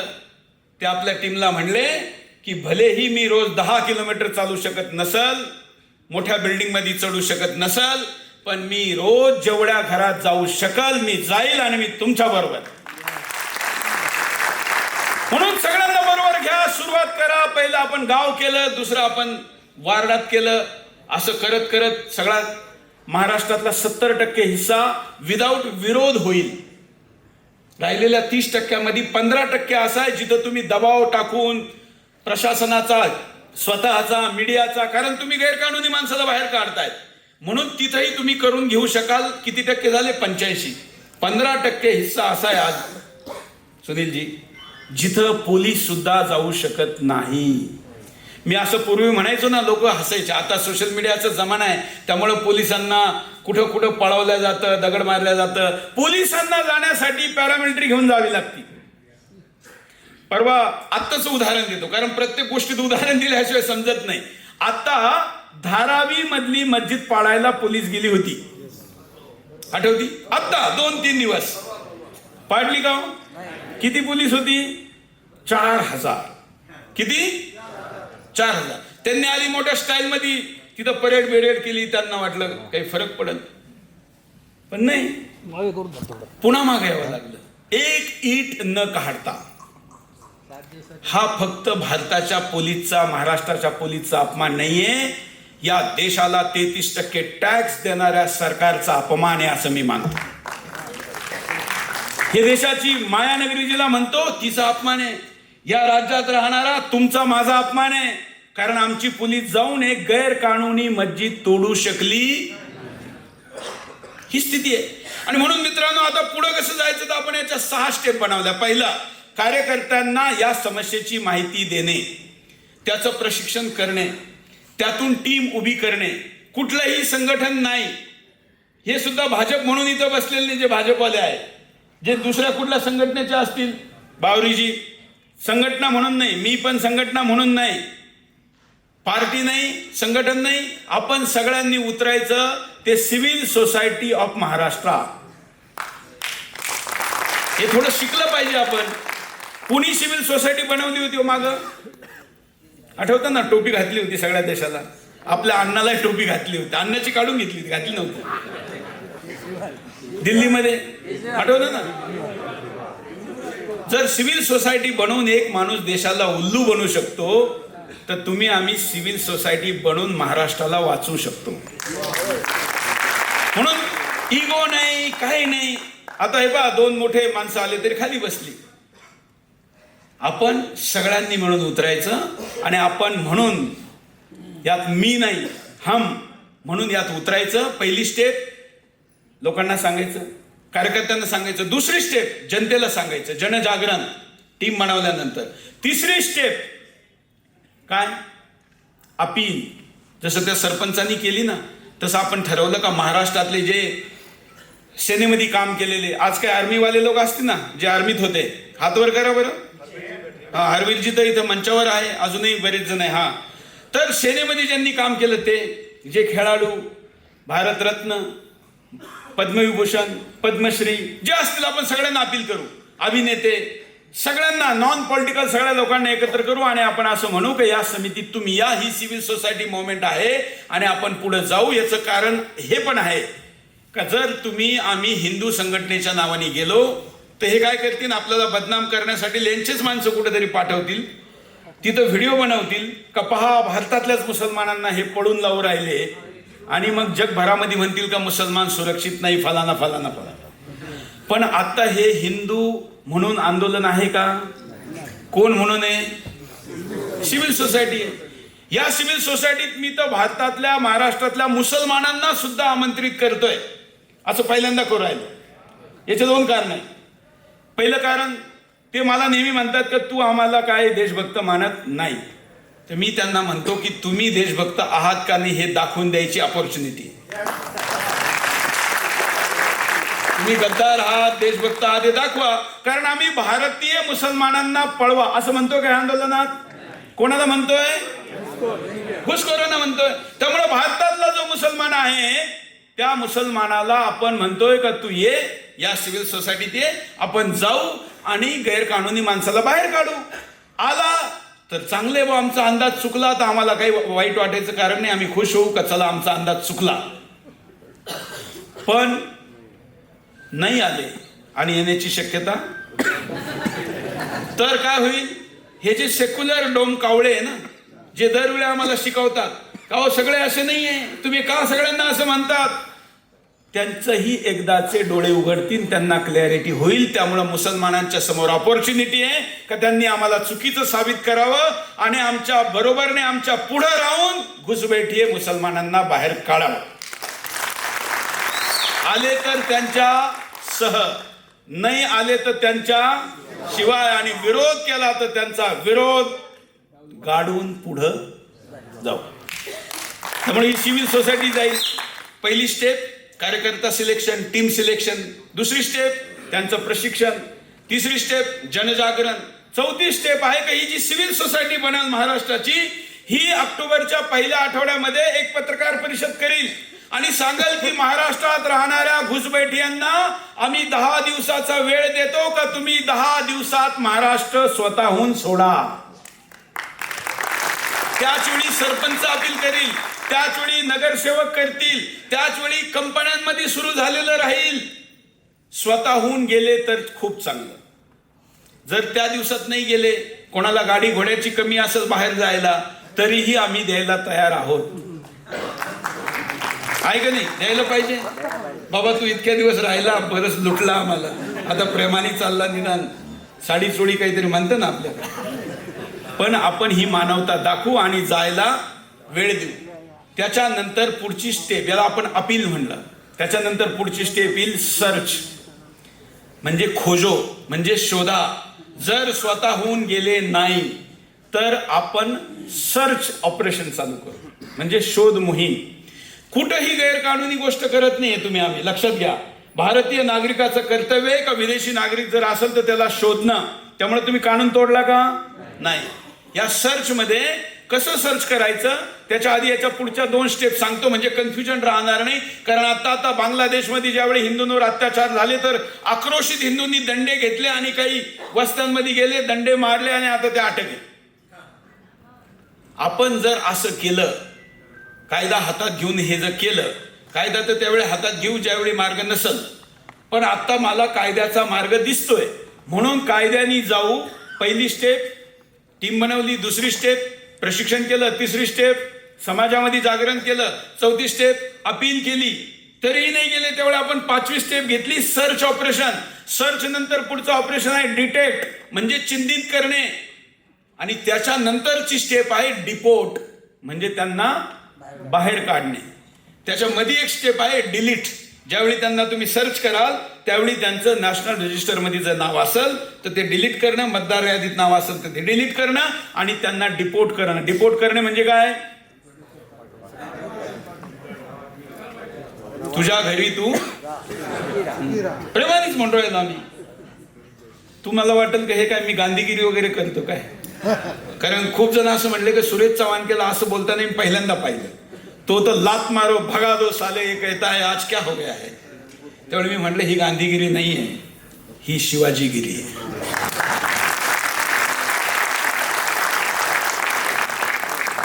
आज गनिमिका आहे या काळाचा, काय करणार बाबा, मजबुरी आहे. म्हणून यात कुठेही गैरकानूनी आहे का? अनैतिक आहे का? होऊ शकतं का नाही? म्हणून आपण सर्चला गेलो. आता सर्चला गेल्यानंतर कसं करायचं? कुणीतरी मला आता आल्याच गाठवलं लगेच का जरा सांगा ते कसं पकडायचं. मी म्हटलं भाषणात सांगतो. कसं माहितीये तुम्हाला? पहिली गोष्ट, तुम्ही गावात आहात किंवा वार्डात आहात किंवा तुमच्या कंपनीत आहात तर तुमच्याकडे एक लिस्ट आहे. त्या लिस्टला तुम्ही घेतलं तुम्हाला माहिती आहे का याचे बापदादा इथेच राहतात, तो हिंदू असो मुसलमान असो, तुम्हाला गॅरंटी आहे सुरेश चव्हाण की माझी काय एनआरसी करणार, तुम्ही त्याला टिक केली. ज्याला तुम्हाला वाटतं की याला कागद विचारले पाहिजे त्याला तुम्ही कागद विचारले. समजा तो म्हणला का मी कागद दाखवणार नाही, तर तुम्ही ज्याला तुम्ही कन्फर्म केलं पहिल्या स्टेपमध्ये, सुरेश चव्हाण की असेल, कोणी मुसलमान असेल, जो भारतीय असेल, त्याला तुम्ही हिंदूच्या समोर ऑरेंज रंग दिला, मुसलमानाच्या समोर ग्रीन रंग दिला, अन्य जे कोणी असतील ईसाई वगैरे वगैरे त्यांना तुम्ही सफेद रंग दिला. आणि जो तुम्हाला कागद दाखवणार नाही, जो म्हणाल मी दाखवणार नाही, तुम्ही त्याला ना गचंडी पकडायची, ना लात मारायची, ना दंड्या मारायचं, काही करायचं नाही. तुम्ही फक्त काय करायचं, त्याच्या नावासमोर येलो मार्क करायचा, सस्पेक्टेड, संशयित. कायदा तुटला का? तुम्ही काही गैरकानूनी काम केलं का? तुम्ही चिन्हित करा. डिपोटला त्याचं काय करायचं आपण ते पाहू. त्याची पुढची अवस्था, समजा तो निघाला बांगलादेशी, स्वीकार करतील. अनेक ठिकाणी तुम्ही पहा बांगलादेशी कॅमेऱ्यावर सांगतो, त्यांना वाटतं काही होत नाही, कधी कधी इनोसंट पण असतात, कधी कधी. मग आता अशा वेळी त्याला रेड कलर करायचा आणि त्याला पहिल्यांदा प्रेमाने जायला सांगायचं. नाही गेला, तुम्ही आपल्या गावातून काढा. तुम्ही हे नका विचार करू की माझी इथून निघून महाराष्ट्रात दुसऱ्या ठिकाणी जाईल.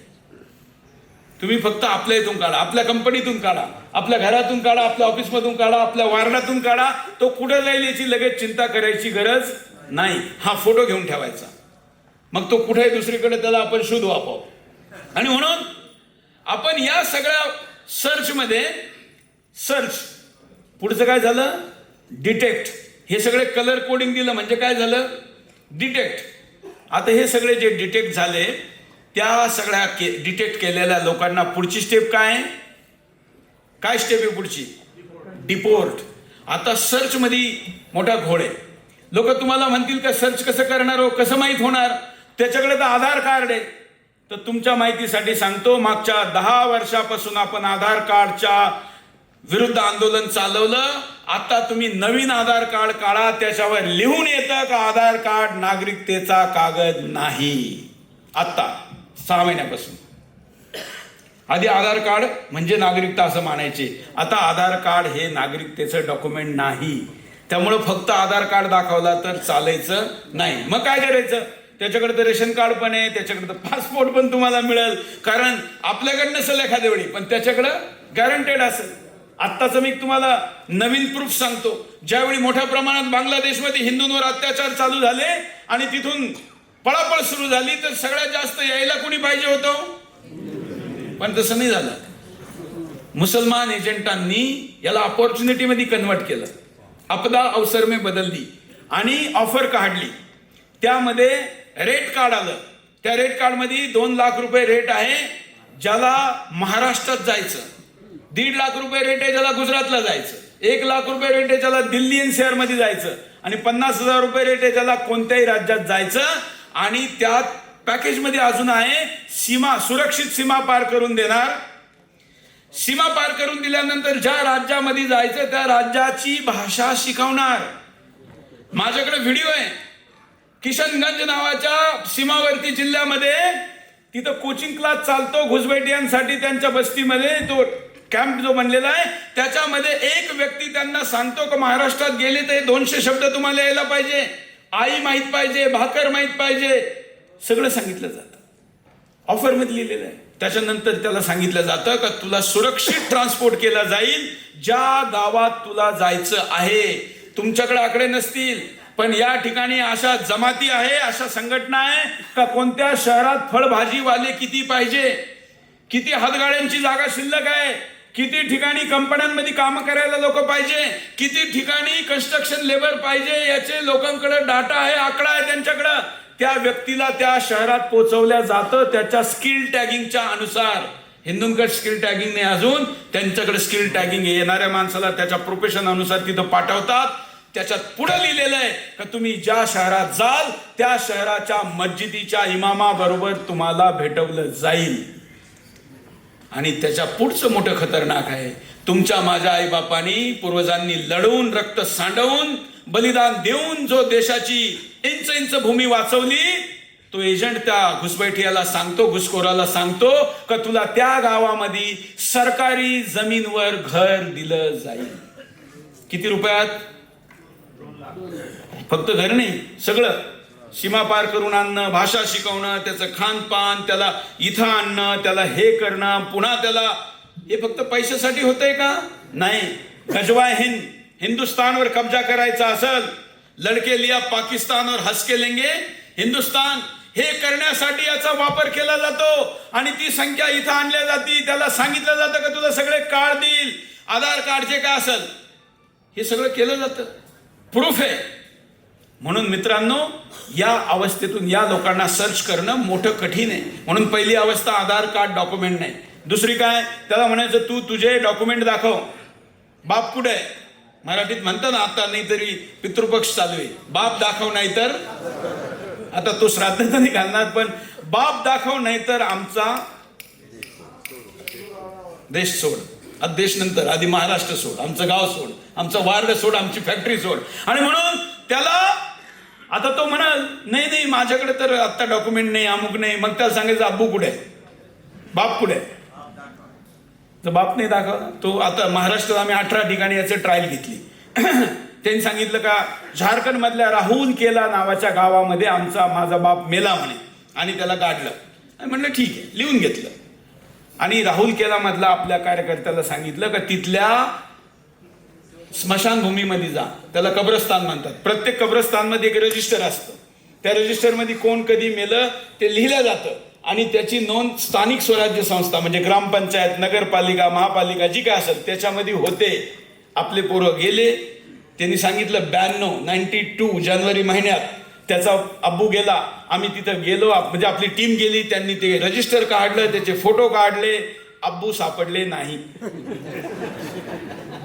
म्हणजे त्याला आता तुम्ही रंग कोणता देणार त्याच्या नावासमोर? रेड. नाही, आत्ताच रेड नका देऊ, येलो द्या. सस्पेक्ट आहे म्हणजे तो रेड होऊ शकतो, ग्रीन नाही होऊ शकत. मग असं करण्यासाठी तुम्ही हे करा.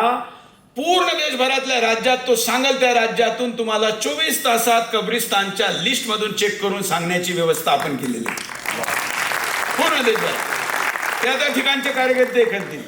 दुसरं, तो काय सांगतो मी बंगालचा आहे, सगळे 99% सांगता, 1% सांगता आसामचा आहे.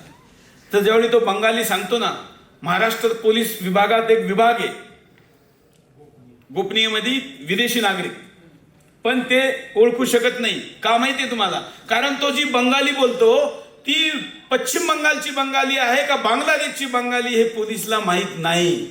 तुम्हाला तो सांगेल हे पहा मी तर बंगाली बोलतो. म्हणून काय करायचं तुम्ही, त्याचा एक व्हिडिओ बनवायचा. तसं आपण बंगालमधून 100 कार्यकर्ते या ठिकाणी आणायचं ठरवलं. जो ती बंगाली बोलतो ती पश्चिम बंगालची बंगाली आहे का बांगलादेशची बंगाली ते ओळखतील 100 जण. पण तरी अजून एक व्यवस्था आपण निर्माण केली की कॉल सेंटर बनवलं आणि तुम्ही तो व्हिडिओ बनवायचा आणि तो व्हिडिओ त्या कॉल सेंटरला पाठवायचा. ती टीम तिथून तुम्हाला सांगेल की ही भाषा बोलतो ही बंगाली बांगलादेशची आहे का पश्चिम बंगालची आहे. म्हणून ही समस्या सुद्धा संपली. आता पुढं कसं, म्हणजे पहिलं काय केलं तुम्ही, आधार बिधार चालणार नाही, कागद मागितले. त्याच्यानंतर काय केलं तुम्ही, बाप दाखव म्हणले, ते पण लक्षात आलं. त्याच्यानंतर तुम्ही त्याला भाषेवरून ओळखलं. अजून तो काय काय करू शकतो, हेच इकडून तिकडून माझे इकडे नातेवाईक आहे पीक नातेवाईक आहे, एवढ्यावर थांबायचं नाही. असे अजून 25 मुद्दे आहे का तुम्ही सर्च मध्ये त्याला कसं पकडू शकतात. मी तुम्हाला 5 आत्ता सांगितले. आता हे सर्च झालं, लिस्ट बनली, मग त्याच्यानंतर काय झालं, डिटेक्ट पण झाले सर्च मध्ये. मग त्याच्यानंतर स्थिती काय आली, डिपोर्ट करण्याची. इथपर्यंत तुम्ही काम करण्यात तुम्हाला काही अडचण आहे का? मला एक राजकीय व्यक्ती भेटले, खासदार आहेत. मला म्हणले सुरेशजी पत्रकार पण आहे. ते म्हणले की काय आजकाल काय चालू आहे. म्हणलं काय नाही, आजकाल महाराष्ट्रात एनआरसी आणायचा विचार करतोय, घुसबैठ यांना काढायचंय. नाही, या आंदोलनाचा बीजेपीला फायदा होईल म्हणे. म्हणलं मग असं करा, नाही तुम्ही करा. ते म्हणले नाही नाही आजकाल नाही करता यायचं आम्हाला, निवडणुकीनंतर करा ना. मला म्हणले ते. मी म्हणलं मग असं करा ना, तुमच्या घोषणापत्रातल्या निवडणुकीनंतर करू. नाही म्हणे ते नाही जमणार. म्हणलं मग मला सांगा, बाळासाहेब असते आणि सुरेश चव्हाण की त्यांना म्हणलं असता का घुसबैठी बाहेर काढायचे, घुसखोर बाहेर काढायचे, तर काय म्हणले असते? 10 सेकंद ते शांत बसले आणि त्यांनी पण स्वीकार केलं का बाहेर काढले पाहिजे असंच म्हणले असते. त्यामुळे होऊ शकतं का नाही? काही लोक प्रत्यक्ष मदत करतील, काही लोक चूप बसून मदत करतील कारण त्यांनाही माहितीये का त्यांचाही अधीर रंजन चौधरी होणार आहे. त्यामुळे तुम्ही अधीर रंजन चौधरी नाव विसरायचं, ठीक आहे ना? सांगायचं काँग्रेसवाला, NCP शरद पवारवाला, कोणत्याही पार्टीचा, असं काही नाही. भाजपमध्ये पण असे काही आहे, वाईट वाटायची गरज नाही. कारण आजकाल इतकी इम्पोर्ट झालेली आहे का त्याच्यामध्ये पण काही आहे. त्यामुळे त्यांना पण सांगायचं, त्यांना द्यायचं एक उदाहरण आहे, पण ते पुढच्या वेळी देईल मी तुमच्याकडे, सध्या ते द्यायची गरज नाही. पण सगळ्यांना बरोबर घ्यायचं आणि हे करायचं. हे करण्यासाठी मी तुमच्या समोर पूर्ण विषय मांडला. तुम्हाला माहिती आहे, जर आता महाराष्ट्रात अनेक रिझर्वेशनच्या आंदोलनं चालले, त्या सगळ्यांना अधिकार आहे त्यांचं रिझर्वेशनचं आंदोलन करायचं, कारण संविधानाने तो दिलेला आहे. पण सगळ्यांच्या चाललेल्या रिझर्वेशनच्या आंदोलनातून जर ते सगळ्यांचे मान्य झाले तर पुढच्या 5 वर्षात फक्त 2.5 लाख लोकांना रोजगार भेटतील. किती? 2.5 लाख. पण जर जनता एनआरसी आणली, फक्त महाराष्ट्रात 80 लाख लोक काढली तर 40 लाख लोकांना रोजगार. किती? 40 लाख. अहो, भीक मागणाऱ्यापासून तर मोठमोठ्या कंपन्यांमध्ये काम करणारे ते लोक आहे. हे सांगत होते आज काय सगळ्या हातात अंगठ्या घालता म्हणे, बरोबर? मार्बलचे दुकानं, याचे दुकानं, हे दुकानं, ते दुकानं, खूप ठीक आहे, तुमचं आमचं रक्त घेऊनच झाले. त्यामुळं या सगळ्या लोकांना आपण बाहेर काढू शकतो, हे मनात विश्वासाने घेऊन आपण पुढं जायचं आणि यशस्वी व्हायचं. आता कसं करायचं मी तुम्हाला सांगितलं, स्टेप सांगितल्या, कानून सांगितला, आकडे दिले, अपॉर्च्युनिटी सांगू राहिले लोक. 40 लाख लोक. त्यांनी इतके, मी विनोदाने एक ठिकाणी म्हणलं का आता आजकाल पाहा तुम्ही, भीक मागणारे सुद्धा तुम्हाला कोण दिसतं? बांगलादेशी आहे, रोहिंग्या आहे, घुसपैठी आहे. का भीक मागायची ना? मी ती भिक्षा नाहीये, ते दान नाहीये, त्यातून पुण्य नाही मिळणार आहे. कारण तुम्ही एक घुसपैठियाला जे पैसे देता ते मानवता नाहीये, ती या देशाची गद्दारी आहे. आणि भीक मागणारा सुद्धा विदेशी का असावा? आमचा माणूस मागल ना, त्याला देऊ आम्ही. आता तुम्ही तर टाळी वाजवली, पण तुम्हाला सांगू याचा इकॉनॉमिक्स काढलंय मी, याच्या पाठीमागचा पूर्ण रेशो काढलाय. तो असं सांगतो का जर महाराष्ट्रातून 80 लाख लोक बाहेर काढले तर एकही मराठी माणसाला भीक मागावी लागणार नाही, एकालाही मागावं. भिकारी नाही, बेघर मुक्त महाराष्ट्र. कारण इतके लोक मिळतील. माझे गरीब माणूस पण तुमच्या बरोबर आंदोलनात उतरला पाहिजे. तर त्याला सांगा की अजून मोदींनी घर दिलेलं नसल तर 80 लाख लोकांना बाहेर काढल्यानंतर 12.5 लाख, 10 ते 12.5 लाख घरं मिळतील. ते कोणाला दिले जातील? जो बेघर आहे त्याला दिले जातील. त्यामुळे बेघर असण्याची समस्या सुद्धा संपती, रोजगाराची समस्या सुद्धा संपती. हे आपण जे लव जिहादवर बोलतो ना, त्याच्या आधी क्राईमवर सांगतो. तुम्ही कोणत्याही जेलमध्ये जा, आपल्या स्वतःला शांतीपूर्ण म्हणणाऱ्या मुस्लिम लिडरशिपला मी चॅलेंज करतो, कोणत्याही पार्टीचे असू, जर तुम्ही एवढे शांतपूर्ण आहात तर तुमच्या जनसंख्येच्या अनुपात मध्ये तुम्ही जेलमध्ये 6 पट का आहात? किती? कुठेही जा तुम्ही, कोणत्याही राज्यात. मग त्याच्यामध्ये आम्ही असं म्हणतो का मेजॉरिटी कोण आहे? घुसखोर आहे. मग जेलची संख्या सुद्धा, नवीन जेल बनवावं लागेल का? नाही. तो खर्च सुद्धा वाचल, जेलचं बजेट वाचल. त्याचबरोबर क्राईम कमी होईल. तुमच्या माझ्या मुलींना लव जिहाद मध्ये फसवणारे सुद्धा कोण आहे? हेच आहे. तुम्हाला माहिती आहे, मी आत्ताच एक शब्दप्रयोग केला का 35% विवाहित महिलांबरोबर लव जिहाद होतो. त्याचं पण एक उदाहरण आणि सबूत देऊन टाकतो, म्हणजे पुन्हा कोणी म्हणलं की 35% आकडा कुठून आणला. तर तुम्हाला माहिती आहे झारखंड राज्यामध्ये एक केस स्टडी द्यायला पाहिजे ना, म्हणून ती सांगतो. झारखंड राज्यातले 6 जिल्हे, तिथं आदिवासी तिथं नियम आहे का आदिवासी सोडून दुसरं कुणीही घर घेऊ शकत नाही, जमीन घेऊ शकत नाही. म्हणून त्यांनी काय केलं, लुळी लंगडी कशीही असो त्या महिलेबरोबर ते लग्न करतात. विवाहित असल, विधवा असल, तिच्याबरोबर लग्न करतात का? तिच्याबरोबर लग्न केलं का तिच्या नावाने जमीन घेता येते आणि तिचे पैदा झालेले मुले असतील ते हिंदू होता का हो? भली ती बिचारी आमची आदिवासी आमची बहीण आहे, हिंदू आहे, पण तिला पैदा होणारे तिला जन्माने घातलेले मुलं हे कोण होणार? मग त्या पिढीमध्ये ते विकत घेऊ शकता का नाही? कारण ते आदिवासी लावलं ना त्यांनी. असं करून झारखंड मधले 6 जिल्हे गेले. किती? 6 जिल्हे. आताचे जे मुख्यमंत्री आहे ना, आता निवडणूक लागेल तिथं महाराष्ट्राबरोबर. 5 वर्षापूर्वी हेच मुद्दे ते भाषणातून बोलायचे जे मी बोलून राहिलो. त्यांनी आता 5 वर्ष बोलायचं बंद केलं. तर त्यांचे वोटर त्यांचे कार्यकर्ते त्यांना म्हणून राहिले की तुम्ही जाता जाता हा नियम करा, नाही तर झारखंड हातातून जाईल.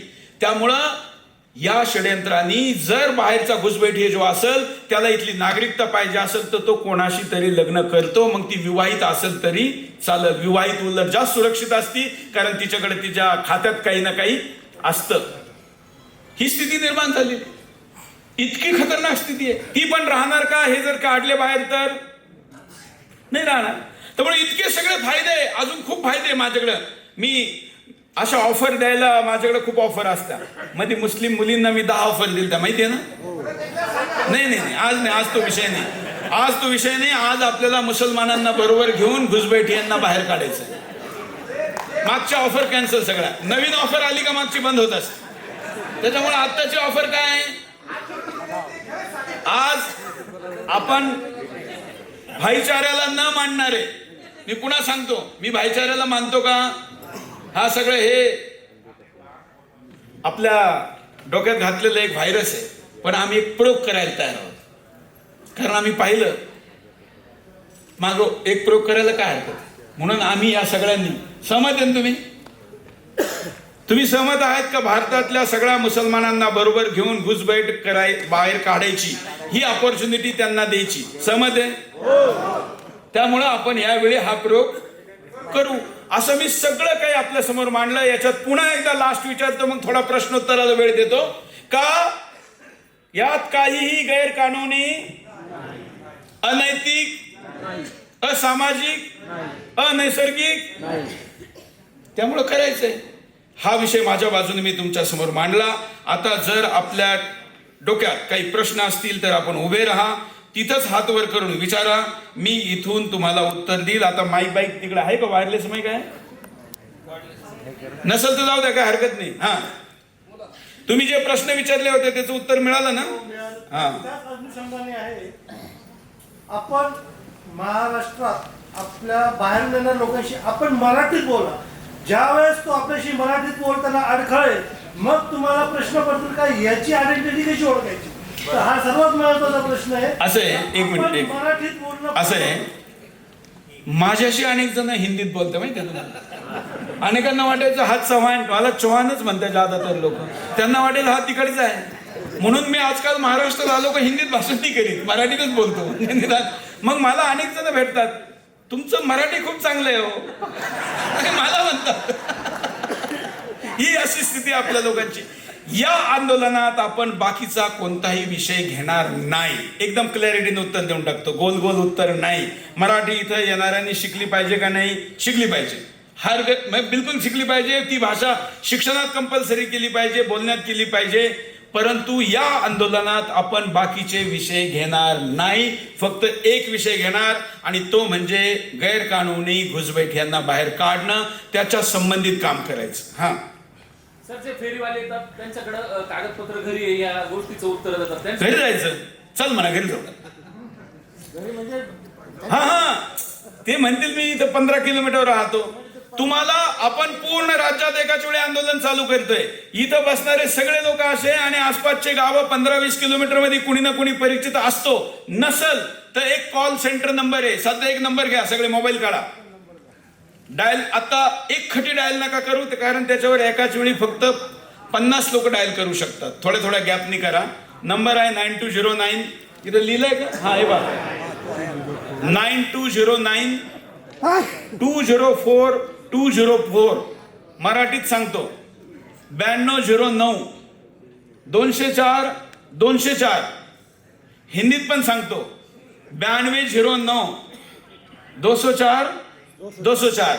आता लगेच नका करू, कारण तो एक खटी फक्त 50 लोक त्याच्यावर करू शकतात. हा नंबर सेव्ह करून ठेवा. याची एक वेबसाईट पण आहे, janata.nrc.org. लवकरच एक कॉल सेंटर नंबर मी तुम्हाला देईन. त्या कॉल सेंटर नंबरला कळवा, तुमचा जो प्रश्न आहे तिथं कळवा, आपण त्याचं करू. पुढं हा उभं राहा ना, डायरेक्ट उभं राहा, बोला जोरात. तुमच्या नाही, आपल्या. बरं बोला पुढं. हा टाळी वाजवा. देवस्थान संवेदनशील एरिया ज्याला म्हटलं जातो, त्या एरियातील सर्वेक्षण करण्याचं काम 10 दिवसात करून आम्ही आपल्याला रिपोर्ट देतो.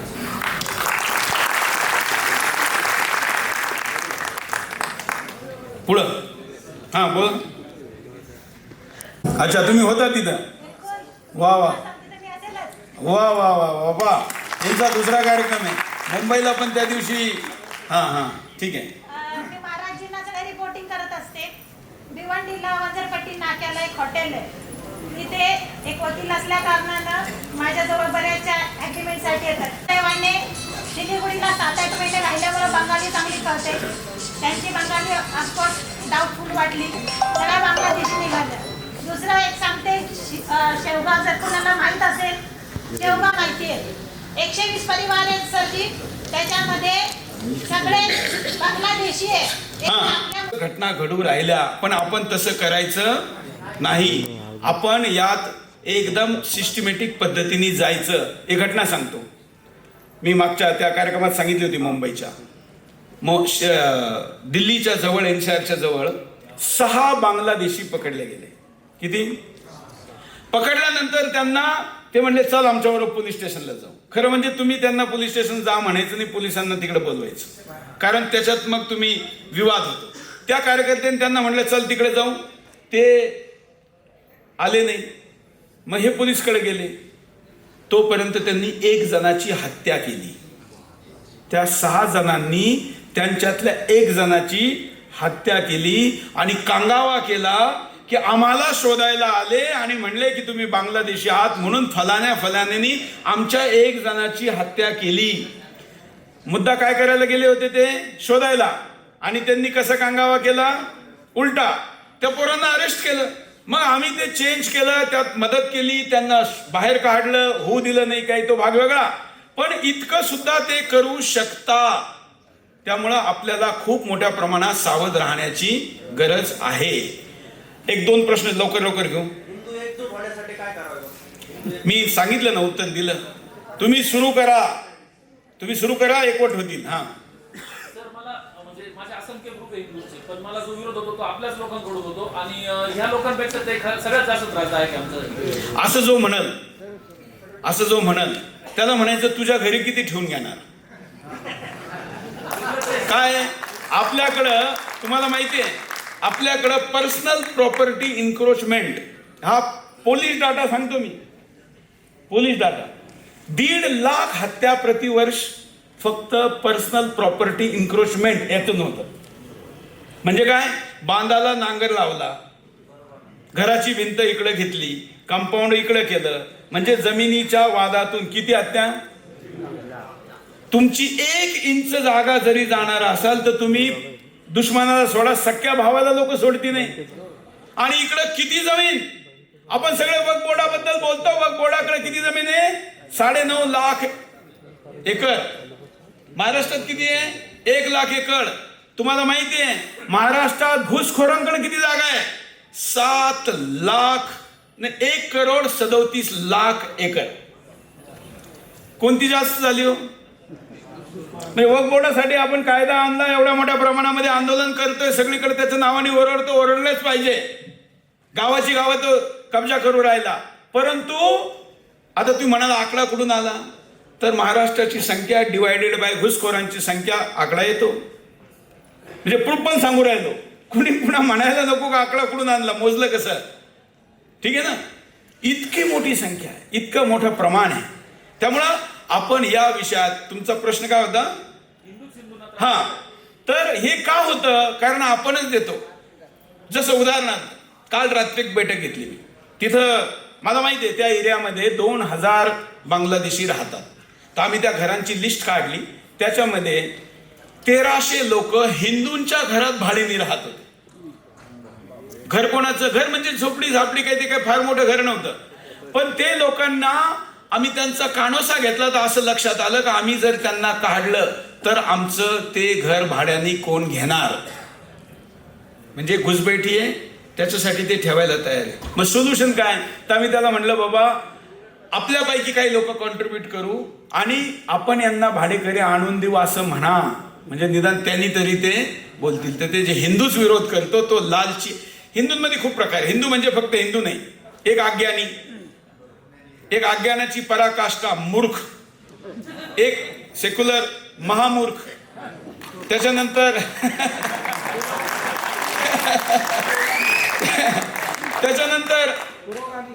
त्यानंतर आपल्याला स्वतःला पुरोगामी. अहो महाराष्ट्र अरे कसा पुरोगामी महाराष्ट्र? या पुरोगामी महाराष्ट्रवाल्यांनी आता एक कार्यक्रम केला. त्या कार्यक्रमामध्ये एक ज्ञानेश महाराव नावाचा पत्रकार म्हणतो का रामदेव कसा. आत्ताची घटना आहे, 10-12 दिवस झाली.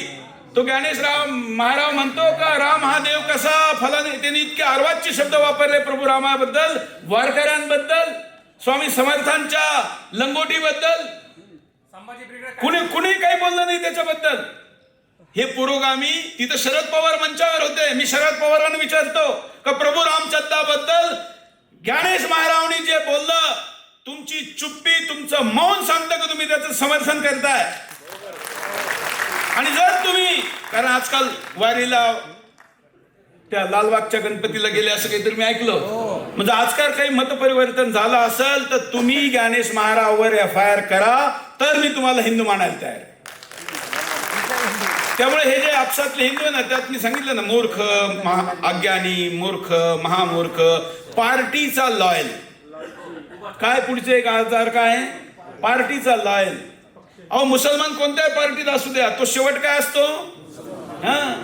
तो त्या कब्रस्तानला कंपाऊंड आणील, वक्फ बोर्ड आणील, फलाना आणील, काही ना काही आणीलच.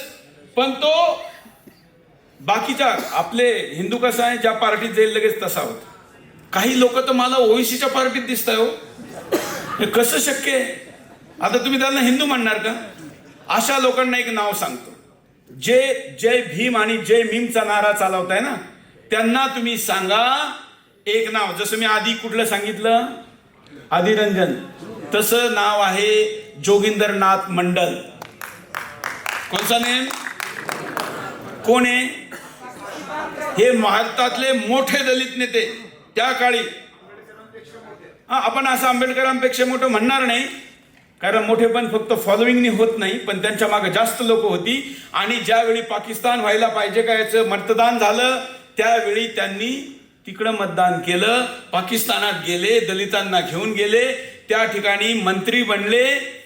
काही दिवसांनी दलितांच्या मुलींचे शोषण, अत्याचार, लवजहाद, बलात्कार, धर्मांतरण सुरू झालं. ते जिन्नाकडे गेले.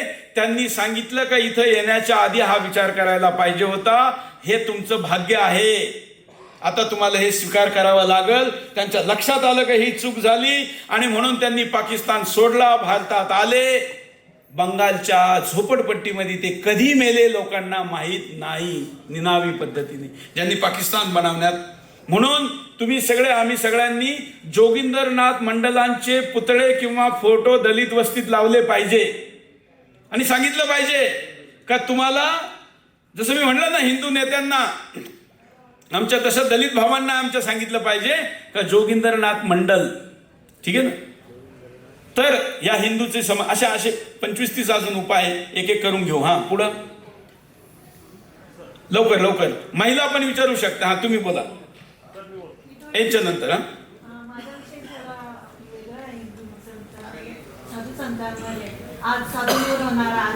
ठीक आहे. आज फक्त आपण एकच विषयावर बोलतोय. तुम्हाला माहिती आहे का, सुदर्शनचा नारा आहे, साधू संत सैनिक को सताए तो हमको बताए.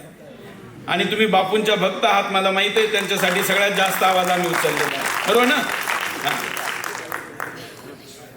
आजकाल मी बघतोय त्र्यंबकेश्वर वगैरे जे हा एरिया आहे, तिथं चिकनची दुकानं खूप वाढलेली. दिल्लीला गेलेलो होतो तर आपल्या हिंदूंच्या ठिकाणी असे कसं काय वाढलंय? आता मी काय म्हणलं, का तुम्ही एकदा 80 लाख काढले का मग त्याच्यानंतर ह्या सगळ्या प्रश्नांकडं आपोआप कमी होतील, तुम्ही काळजी करू नका. त्यानंतर अनेक दाढीवाले शाकाहारी होतील, कारण जगात असं कुठं. आता हा एक सांगायचं राहिलं का, असं कुठं झालं का हो, असं अनेक लोक तुम्हाला म्हणतील, असं कुठं होत असतं का. मला एक जण म्हणले, क्या सुरेश जी पत्रकार हो, चॅनल के मालिक हो, ऐसी बात करो, ऐसा थोडी होता है दुनिया में, कहा हुआ. मी लगेच त्याला पटकन उदाहरण दिलं. पहिलं स्पेनमध्ये झालं, माहिती आहे ना, स्पेनची क्रांती माहिती आहे. स्पेनमध्ये त्यांनी सांगितलं का स्पेन सोडा किंवा इस्लाम सोडा. 90% लोकांनी इस्लाम सोडला. स्वीडनमध्ये पण झालं असं, अनेक युरोपमध्ये पण, युरोपच्या अनेक देशात झालं. दुसरं म्यानमार, 14 वर्षापूर्वी. म्यानमार म्हणजे कोणता देश हो? ब्रह्मदेश. त्याचं नाव आता म्यानमार केलं. आणि कोणी केलं? हे तर क्रांतिकारी साधू आहे, भगवाधारी. ते भगवाधारी बुद्ध, जो बौद्ध तुम्हाला भेटतो ना इकडं आजकाल, जे नवबौद्ध आहे, जे हिंदूंना दुश्मन मानतात, त्याला सांगा की अरे तुला जर बौद्ध व्हायचं तर तुझा आदर्श हा विराथू असला पाहिजे. शांतीचं प्रवचन देणारा विराथू मानवताची व्याख्या करताना म्हणतो का तुम्ही कितीही महान असाल, कितीही उदार असाल, कितीही मानवतावादी असाल, तरी तुम्ही पिसळलेल्या कुत्र्याबरोबर झोपू शकत नाही. कोण सांगतं? हे माझं वाक्य नाही, हे विराथूचं वाक्य आहे. त्यामुळे जर एक शांतता अहिंसेचे पुजारी व्यक्ती जर असं करू शकतो, तर तुम्ही आम्ही तर भवानीचे पुजारी हो. ज्यावेळी तुम्ही लढायला उभे राहत्या, ती तुमच्या हातामध्ये, अरे बोला ना, काय देते? हा, तुम्ही तर त्याची पुजारी आहात, का नाही होऊ शकत? त्यामुळं हे लक्षात घ्या. दुसरं उदाहरण तिथं. तिसरं, हे जे युरोपचे अनेक देश आहे. तिसरं, आज मी तुमच्या समोर सप्टेंबरमध्ये बोलतोय. तुम्हाला माहिती आहे 317 वर्षापूर्वी महाराष्ट्रात झाले. कधी? औरंगजेब महाराष्ट्रात होता, आणि ज्या दिवशी औरंगजेब मारल्या गेला त्या दिवशी महाराष्ट्रातून 75% मुसलमानांचं पलायन झालं. किती? कुठे गेले? हे जे आसपासचे आहे ना, आउट ऑफ, आजचा महाराष्ट्र नाही, त्यावेळेचं जो शिवशाही होती त्यात तुम्ही पहा, सगळे त्या सीमेच्या पलीकडे गेलेले आहे. आणि म्हणून जर स्पेनमध्ये होऊ शकतं, जर स्वीडनमध्ये होऊ शकतं, म्यानमारचा आमचेच भाऊ, आमचाच हिस्सा होता, नेहरूने घेतला नाही, तिथं होऊ शकतं. श्रीलंकेत आता चालू आहे, माहिती आहे ना, सध्या या मिनिटाला श्रीलंकेत चालू आहे. तर आपल्या भारतात, महाराष्ट्रात होऊ शकतं का नाही हो? याच्या उलटा मी प्रश्न विचारतो, होऊ शकतं का? सोडा. जर तुम्ही हे केलं नाही तर तुमच्याकडे दुसरा काही ऑप्शन आहे का? म्हणून महाराष्ट्राच्या इतिहासात एक वाक्याला फार महत्व आहे. मी उत्तर भारतात एक कायम भाषणामध्ये सांगतो, ते म्हणजे शिवाजी महाराज वापरायचे, परतीचे तोर कापलेले आहे, माग जायचा रस्ता नाहीये. ते कापून टाकायचे ना, आता मागे जायचा रस्ता नाहीये, फक्त कुठे जायचंय? पुढे जायचंय. त्यामुळं महाराष्ट्र करू शकतो. आणि वाटत असेल का कसं करायचं, होईल का नाही, तर तुमच्याकडे दुसरा विकल्प नाही.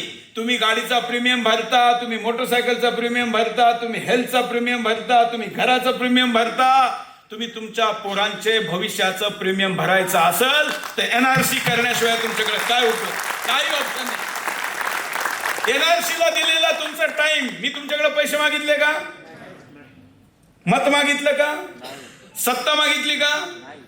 मी फक्त तुमचा वेळ मागतोय. हिंदीमध्ये म्हणाल तर समय दान देणार का? कोण कोण देणार? आणि म्हणून तुमच्या समयदान, हे बा, ज्यावेळी रक्त सांडवण्याची वेळ येते, मी म्हणलं ना, या ठिकाणी एकही माणूस असा नाहीये, अगदी जो साऊंड सिस्टीमवाला मजबुरीने या ठिकाणी उपस्थित आहे तो सुद्धा नाही, त्याच्या सुद्धा पूर्वजात असा कुणीतरी आहे आमच्या सगळ्यांचा, ज्यांनी धर्मासाठी रक्त सांडलेलं आहे.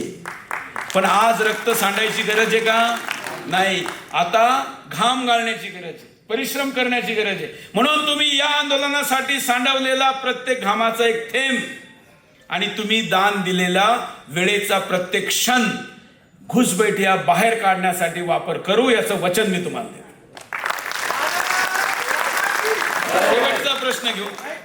हा हा चला,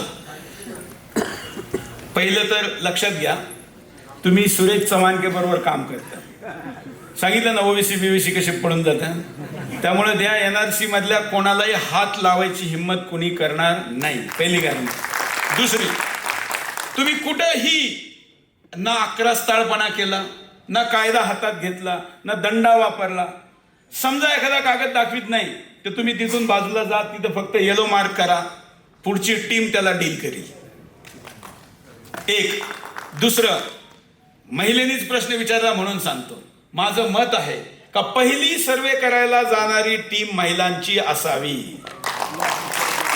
मग पाहू त्यांच्याकडे कानाडोळा करणारा, हात उचलणारा तर सोडा, कानाडोळा करणाऱ्याचंही काय होतं. ठीक आहे ना. त्यामुळं झालं, प्रश्नाचं उत्तर मिळालं. मुळात आपण काहीही गैरकानूनी करीत नाही, तरीही पिसाळलेल्या कुत्र्याचा एक स्वभाव आहे. त्यामुळं तिथं जाताना सावधानती. कसं करायचं, ज्यांना शक्य आहे 1000-2000 एक कॅमेरा मिळतो, त्याला म्हणतात सोल्जर कॅम, खांद्यावर लावायचा कॅमेरा. ज्यांना शक्य आहे, का आम्ही तर काही ते देऊ शकत नाही, कुठून देणार एवढे कॅमेरे. तुम्हाला शक्य आहे तर तो घ्या, का औषधाची कुठून देणार. नाही तर स्वतःचा मोबाईल ऑन ठेवा, जागा नसेल त्याच्यात तर फेसबुकवर लाईव्ह करा आणि जा. कारण तुम्ही कोणालाही अरे काही म्हणायचं नाहीये. मी म्हणलं ना, काय करायचंय, गांधीगिरी नाही, काय करायचंय. हा, त्यामुळे फोन ऑन ठेवा, लाईव्ह ठेवा, स्वतःकडनं एकही चूक होऊन देऊ नका. त्यांनी एकदा जरी चूक केली तरी तुम्ही एकदा सहन करा, कारण तुम्हाला विक्टिम कार्ड खेळायला भेटलं पाहिजे जसं ते खेळतात. त्यामुळं सबूत तयार करा, काही होणार नाही. 70% ठिकाणी काही होणार नाही. 15% राहिलेल्या 30 मध्ये 15% ठिकाणी काही ताकद लावावी लागल. राहिलेल्या 30% मी स्वीकार करतो, आम्ही जाऊ शकणार नाही. म्हणून त्या ठिकाणच्या व्यक्तीला आपण येलो कलर देण्याऐवजी त्या संपूर्ण एरियालाच आपण येलो कलर देऊ. ती ही बांगलादेशी घुसबैठ्यांची बस्ती असं म्हणून मग सरकारकडे जाऊ आणि सांगू का चला इथं जायचंय. ठीक आहे, याचं उत्तर मिळालं. आता आपल्याला ना 8 वाजता हे सभागार सोडायचंय. मला तुमच्या सगळ्यांचं मूड असं दिसू राहिलं का आता एकदम आजचा क्लास संपला नाही पाहिजे. हा मला बघा, सगळ्या नाशिककरांच्या वतीने मी पहिल्यांदा आपली माफी मागतो, कारण आम्ही सगळे नाशिककर हिंदुत्वाच्या बाबतीत एकदम असंवेदनशील असल्यासारखे वागतो. आज हे सभागृह भरून बाहेर एखादा LED स्क्रीन लावावं लागेल असं आम्हाला वाटत होतं, पण दुर्दैवाने सगळे नाशिककर ब्लँकेट आणि गोधड्या घेऊन झोपलेले. हिंदुत्वाच्या संदर्भात ज्या वेळेला खरं तर कुणी आवाहन केल्यानंतर नाशिकमध्ये 20 लाख हिंदू राहत असून 200-400 हिंदूंच्या समोर तुम्हाला बोलावं लागतं, ही मला स्वतःला व्यक्तिगत शरमेची गोष्ट आहे.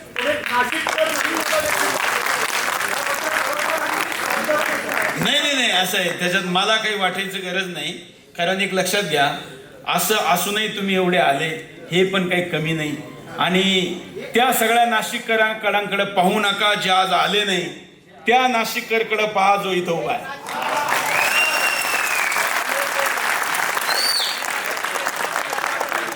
ठीक आहे ना, ते सोडा. असं आहे, मी म्हटलं ना चला आधी भरा मग मी बोलतो, असा सुरेश चव्हाणके नाही. मला माहिती आहे इथं बसणारा 1 लाखाच्या बरोबरीचा. ठीक आहे ना. त्यामुळे जे नाही आले मी त्यांचा काही निगेटिव्ह उल्लेख करीत नाही. मी फक्त 2च भाग करतो समाजाचे, एक जो आज माझ्या बरोबर आहे आणि एक उद्या माझ्या बरोबर येणार आहे. 2च भाग. ते सगळे येतील, कुठं जाणार नाही, कारण त्यांना काही स्कोप नाही दुसरीकडे, त्यांना इथंच यायचं आहे. त्यामुळं सुरुवात झाली, आता करू. ठीक आहे. आपण हिंदुत्ववादी म्हणून आलो, रोज घरातून बाहेर पडताना सर्वांनी डोक्याला गंध लावूनच बाहेर पडा. हे तर आधी केले मग सांगितले, लावलेला असतो का नाही.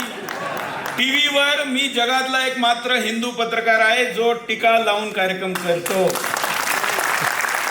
मग तो आझम खानचा इंटरव्ह्यू घ्यायचा असेल तरी टीका होता का नाही कोणाचाही. आम्ही ज्यावेळी छत्रपती संभाजीनगर म्हणायचो ना, तेवढे लोक म्हणायचे अरे काय तुम्ही किती वर्ष म्हणत राहणार सुरेशजी, कॉलेज पासून म्हणत होते, आता तुम्ही 50 वर्ष झाले अजूनही म्हणत्या. म्हटलं थांबा हो, आता झालं का नाही छत्रपती संभाजी. हा बोलत राहा. मी युपीचा मुख्यमंत्री कोणी असो त्याच्याबरोबर प्रयागराजच म्हणायचो, इलाहाबाद म्हणत नव्हतो. झालं का नाही प्रयागराज? आताही सुदर्शनवर आम्ही सरकारी नावं घेत नाही, सांस्कृतिक नावं घेतो, ऐतिहासिक नावं घेतो. आम्ही अलीगड कधीच म्हणत नाही, आम्ही त्याला हरिगडच म्हणतो. कुणी असो, अहिल्यानगरच म्हणायचो. झालं ना? त्यामुळे तुम्ही बोलत राहा, करीत राहा. अशी ही पण तपश्चर्या आहे. गॅलरी पण भरल, त्याच्या पुढच्या वेळी बोट क्लबचं मैदानही भरल. करीत राहा. कारण काय का खूप लोकांनी फसवलं, भाषणं दिली, लोक गोळा केली, राजकारण केलं, फक्त सत्ता प्राप्तीसाठी लोकांच्या भावनेचा दुरुपयोग केला. त्यामुळं लोकही उभं राहायला परीक्षा घेतात. आपण का पास नाही झालो याचा विचार आपण करू आणि पुन्हा परीक्षा देऊ, पुन्हा पास होऊ, असं मला वाटतं. हा,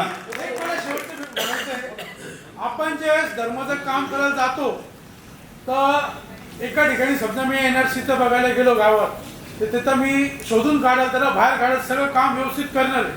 पण जर तुम्ही उदाहरण दिली NRCचं, एका बांगलादेशला वाचवायला 1000 लोक 5 मिनिटात जमले तिकडं. आता इथे ते काम केल्यानंतर माझ्या मागे 100 मुसलमान लागणार आहे, त्याच्यापैकी 20 हिंदू पण राहणार आहे.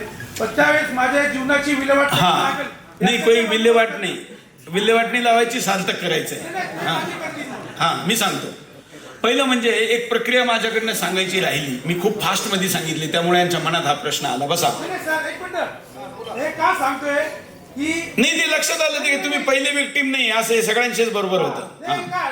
1 वर्ष आला आम्ही भोगतोय, गोरक्षण काम करतोय इगतपुरीमध्ये. आमच्या अजून मर्डरची खोटी केस चालू आहे, नोकऱ्या वर्षभर नाही आम्हाला. आम्ही पाचपूर असेल. हे पहा, मला एवढा अधिकार नक्की आहे, मला एवढा नक्की अधिकार आहे का तुम्ही ज्यावेळी तुमच्यावर केसेस झाले त्यावेळी सुरेश चव्हाण की उभा होता का नाही? कोणत्याही गौरक्षकावर, अगदी प्रधानमंत्री ज्यावेळी गौरक्षकांच्या बाबतीत म्हणले का याच्यामध्ये खूप लोक, जास्त लोक चुकीच्या गुंडे, त्यावेळी मी आपल्या प्रधानमंत्र्यांना म्हणलं का तुमचा आकडा चुकीचा आहे, गौरक्षकासारखा इमानदार माणूस असू शकत नाही. मी त्यांच्याशी असहमती दाखवली. तुमच्या इथं आता दंगल झाली, बाकी कुणी पोहोचो न पोहोचो, आम्ही आधी पोहोचलो. आम्ही आधी नुसतं दाखवलंच नाही, आम्हाला जे शक्य होतं ते केलं. त्यामुळं एक दुसरं मी तुम्हाला काय म्हणलं, यामध्ये तुम्ही आहे ना, मी करणार हे खरंय, पण आम्ही म्हणून करणार. म्हणजे तुम्ही निघले एकटे आणि गेले नाही. तुम्ही काय करायचंय, ग्रामसभा घ्यायची आहे, ग्रामसभेत प्रस्ताव पारित करायचा आहे, गावाची टीम बनवायची आहे. त्याच्यामध्ये पूर्व सैनिक पाहिजे, त्याच्यामध्ये शिक्षक पाहिजे, हेडमास्टर पाहिजे, त्याच्यामध्ये कुणी पत्रकार पाहिजे, कुणी वकील पाहिजे, कुणी प्रतिष्ठित लोक पाहिजे. अशी एक 20-21 लोकांची समिती बनवा ना. ती समिती जाईल तेव्हा होईल का? म्हणून या आंदोलनामध्ये सिव्हिल सोसायटी ऑफ महाराष्ट्र आपण म्हणतो, सगळ्यांना घेऊन जा, होणार नाही. आणि मुसलमान पण एक द्यायचं आहे ना, बरोबर? हा, ठीक आहे. एक विनंती आहे, बोला बोला. आपल्या ह्या हरियाणामध्ये एक कीर्तनकार, पर्यटनकार, स्वामी समर्थ परिवार, स्वाध्याय परिवार यांच्या प्रमुखांची एक बैठक घ्या आणि त्यांना ही आपली संकल्पना सांगून याला जास्त वेळ देण्यासाठी प्रयत्न करा. हा, चांगली आयडिया. इथं स्वामी समर्थवाले किती, जरा हातवर करा. स्वामी समर्थवाले हे बा, स्वामी समर्थवाले आहे. इथं शांतिगिरी महाराजवाले किती आहे? हे बा आहे. इथं अजून कोणाच नाव घ्यायचं? स्वाध्याय परिवारवाले किती आहे? हे बा इकडं पण आहे, इकडं पण आहे. वारकरी किती? वारकरी हे बा वारकरी पण आहे. त्यामुळं ऑलरेडी आहे. तुम्ही त्यांना, बापूवाले किती आहे? हे बा बापूवाले पण, म्हणजे श्रीवाले आर्ट ऑफ लिव्हिंग मधलं कोणी आहे का? आहे बा, ते पण आहे. अजून कोणाचं नाव घ्यायचं? म्हणजे आहे, कमी आहे, जास्त पाहिजे. तुमची संख्या जास्त मोठी आहे. हा, त्या सगळ्या प्रमुखांच्या पर्यंत जायची जबाबदारी कोणाची? यांची. यांनी बैठक लावावं, मी त्यांच्याकडे जायला तयार आहे. ठीक आहे. आपली टीम माऊलींना भेटून आली, माऊलींनी सांगितलं का आम्ही आमच्या सगळ्या ठिकाणी तुम्हाला सहकार्य करायला तयार आहे. विवेकानंद जाऊन आली, शांतिगिरी महाराजांना मी स्वतः बोललो, रामगिरी महाराजांशी काल भेटून आलो. अनेक मोठमोठ्या सगळ्या साधू संतांशी संवाद चालू आहे. त्यामुळे तुम्ही म्हणता ते आपण करू. हा, आरक्षणावरून हिंदू आपसात खूप आता सध्या विखुरलेला आहे.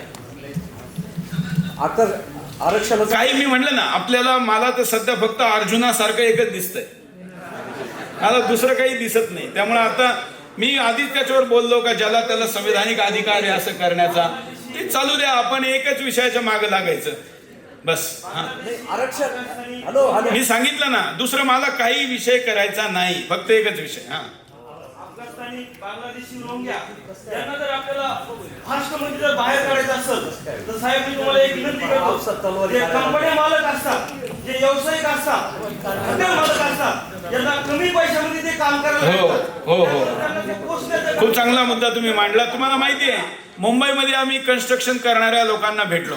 त्यांनी सांगितलं का जो उत्तर प्रदेश मधला भैया आहे ना, तो 1000 रुपये दिहाडी घ्यायचा. किती? 1000. आणि हा जो बांगलादेशी हा 600 रुपये घेतो. एक दिवसात एक माणसामागं आमचे 400 रुपये वाचतात, म्हणून आम्ही ते केलं, त्या लोकांना ठेवतो.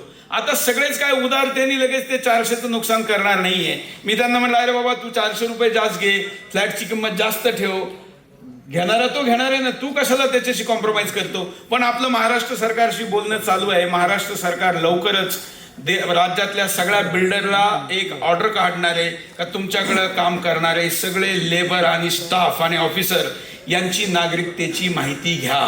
हे करणार आहे निवडणुकीच्या आधी, काळजी करू नका. दुसरं इंडस्ट्रीवाले इथं बसलेले, हे पण पेशकारजी पण आहे, आमचे सूर्यवंशीजी पण आहे. त्यामुळे हे सगळे लोक मिळून आपण पुढची लवकरात लवकर बैठक पण घेऊ या असोसिएशनची. जी हा डिमा हिमाजी कुठे अजून त्या कुठल्या असतील आणि करू. चांगली सूचना आहे. आणि बोर्ड लावून टाका सगळ्या, म्हणजे ज्यावेळी डेट डिक्लेअर होईल, आता उद्यापासून हे आंदोलन सुरू करायचं नाही. तर आता बाहेर निघाले की लगेच एक ठेलेवाल्याला पकडा, दाखव. थोडं डाऊट आला तर सध्या व्हिडिओच बनवा. मी खूप पेशंटचं काम सांगू राहिलो, त्या शपथ घ्यायची. बस बस बस शपथ घ्यायची आता. हा तर सगळे प्रश्न संपले. 8 वाजता सभागार सोडायचा. एक प्रश्न मेसेजवर यांना कोणीतरी विचारला का बांगलादेशी जर घर वापसी करणार असतील तर त्यांना ठेवायचं का. एक चांगली सूचना आहे, त्यात एक सोल्युशन सांगतो. आपण एक कंडिशनल घर वापसीची कन्सेप्ट आणली पाहिजे. म्हणजे काय, हिंदू धर्म स्वीकारला तर भारतात राहू शकतो, आणि ज्या कधी या जन्मात स्वतः पुढची पिढी जेव्हा कधी सोडील त्या दिवशी बाहेर जावं लागेल, असा विचार करायला हरकत नाही. एकदम प्रायमरी प्रश्न आहे. आम्ही याच्यावर फार काही चिंतन केलेलं नाहीये. वरिष्ठ लोक याला नाही म्हणताय.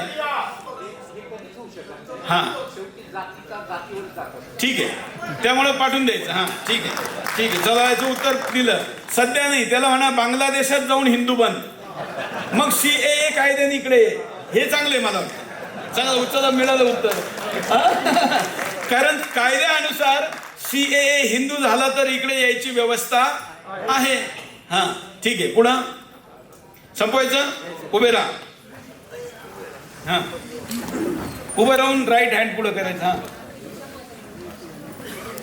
जर त्याचा एक पिलर जरी तुम्ही आपला फ्लॅट मोठा नटावला थटावला, कितीही चांगला इंटेरियर केला, पण जर बिल्डिंग कमजोर झाली तर तो फ्लॅट पडणार आहे.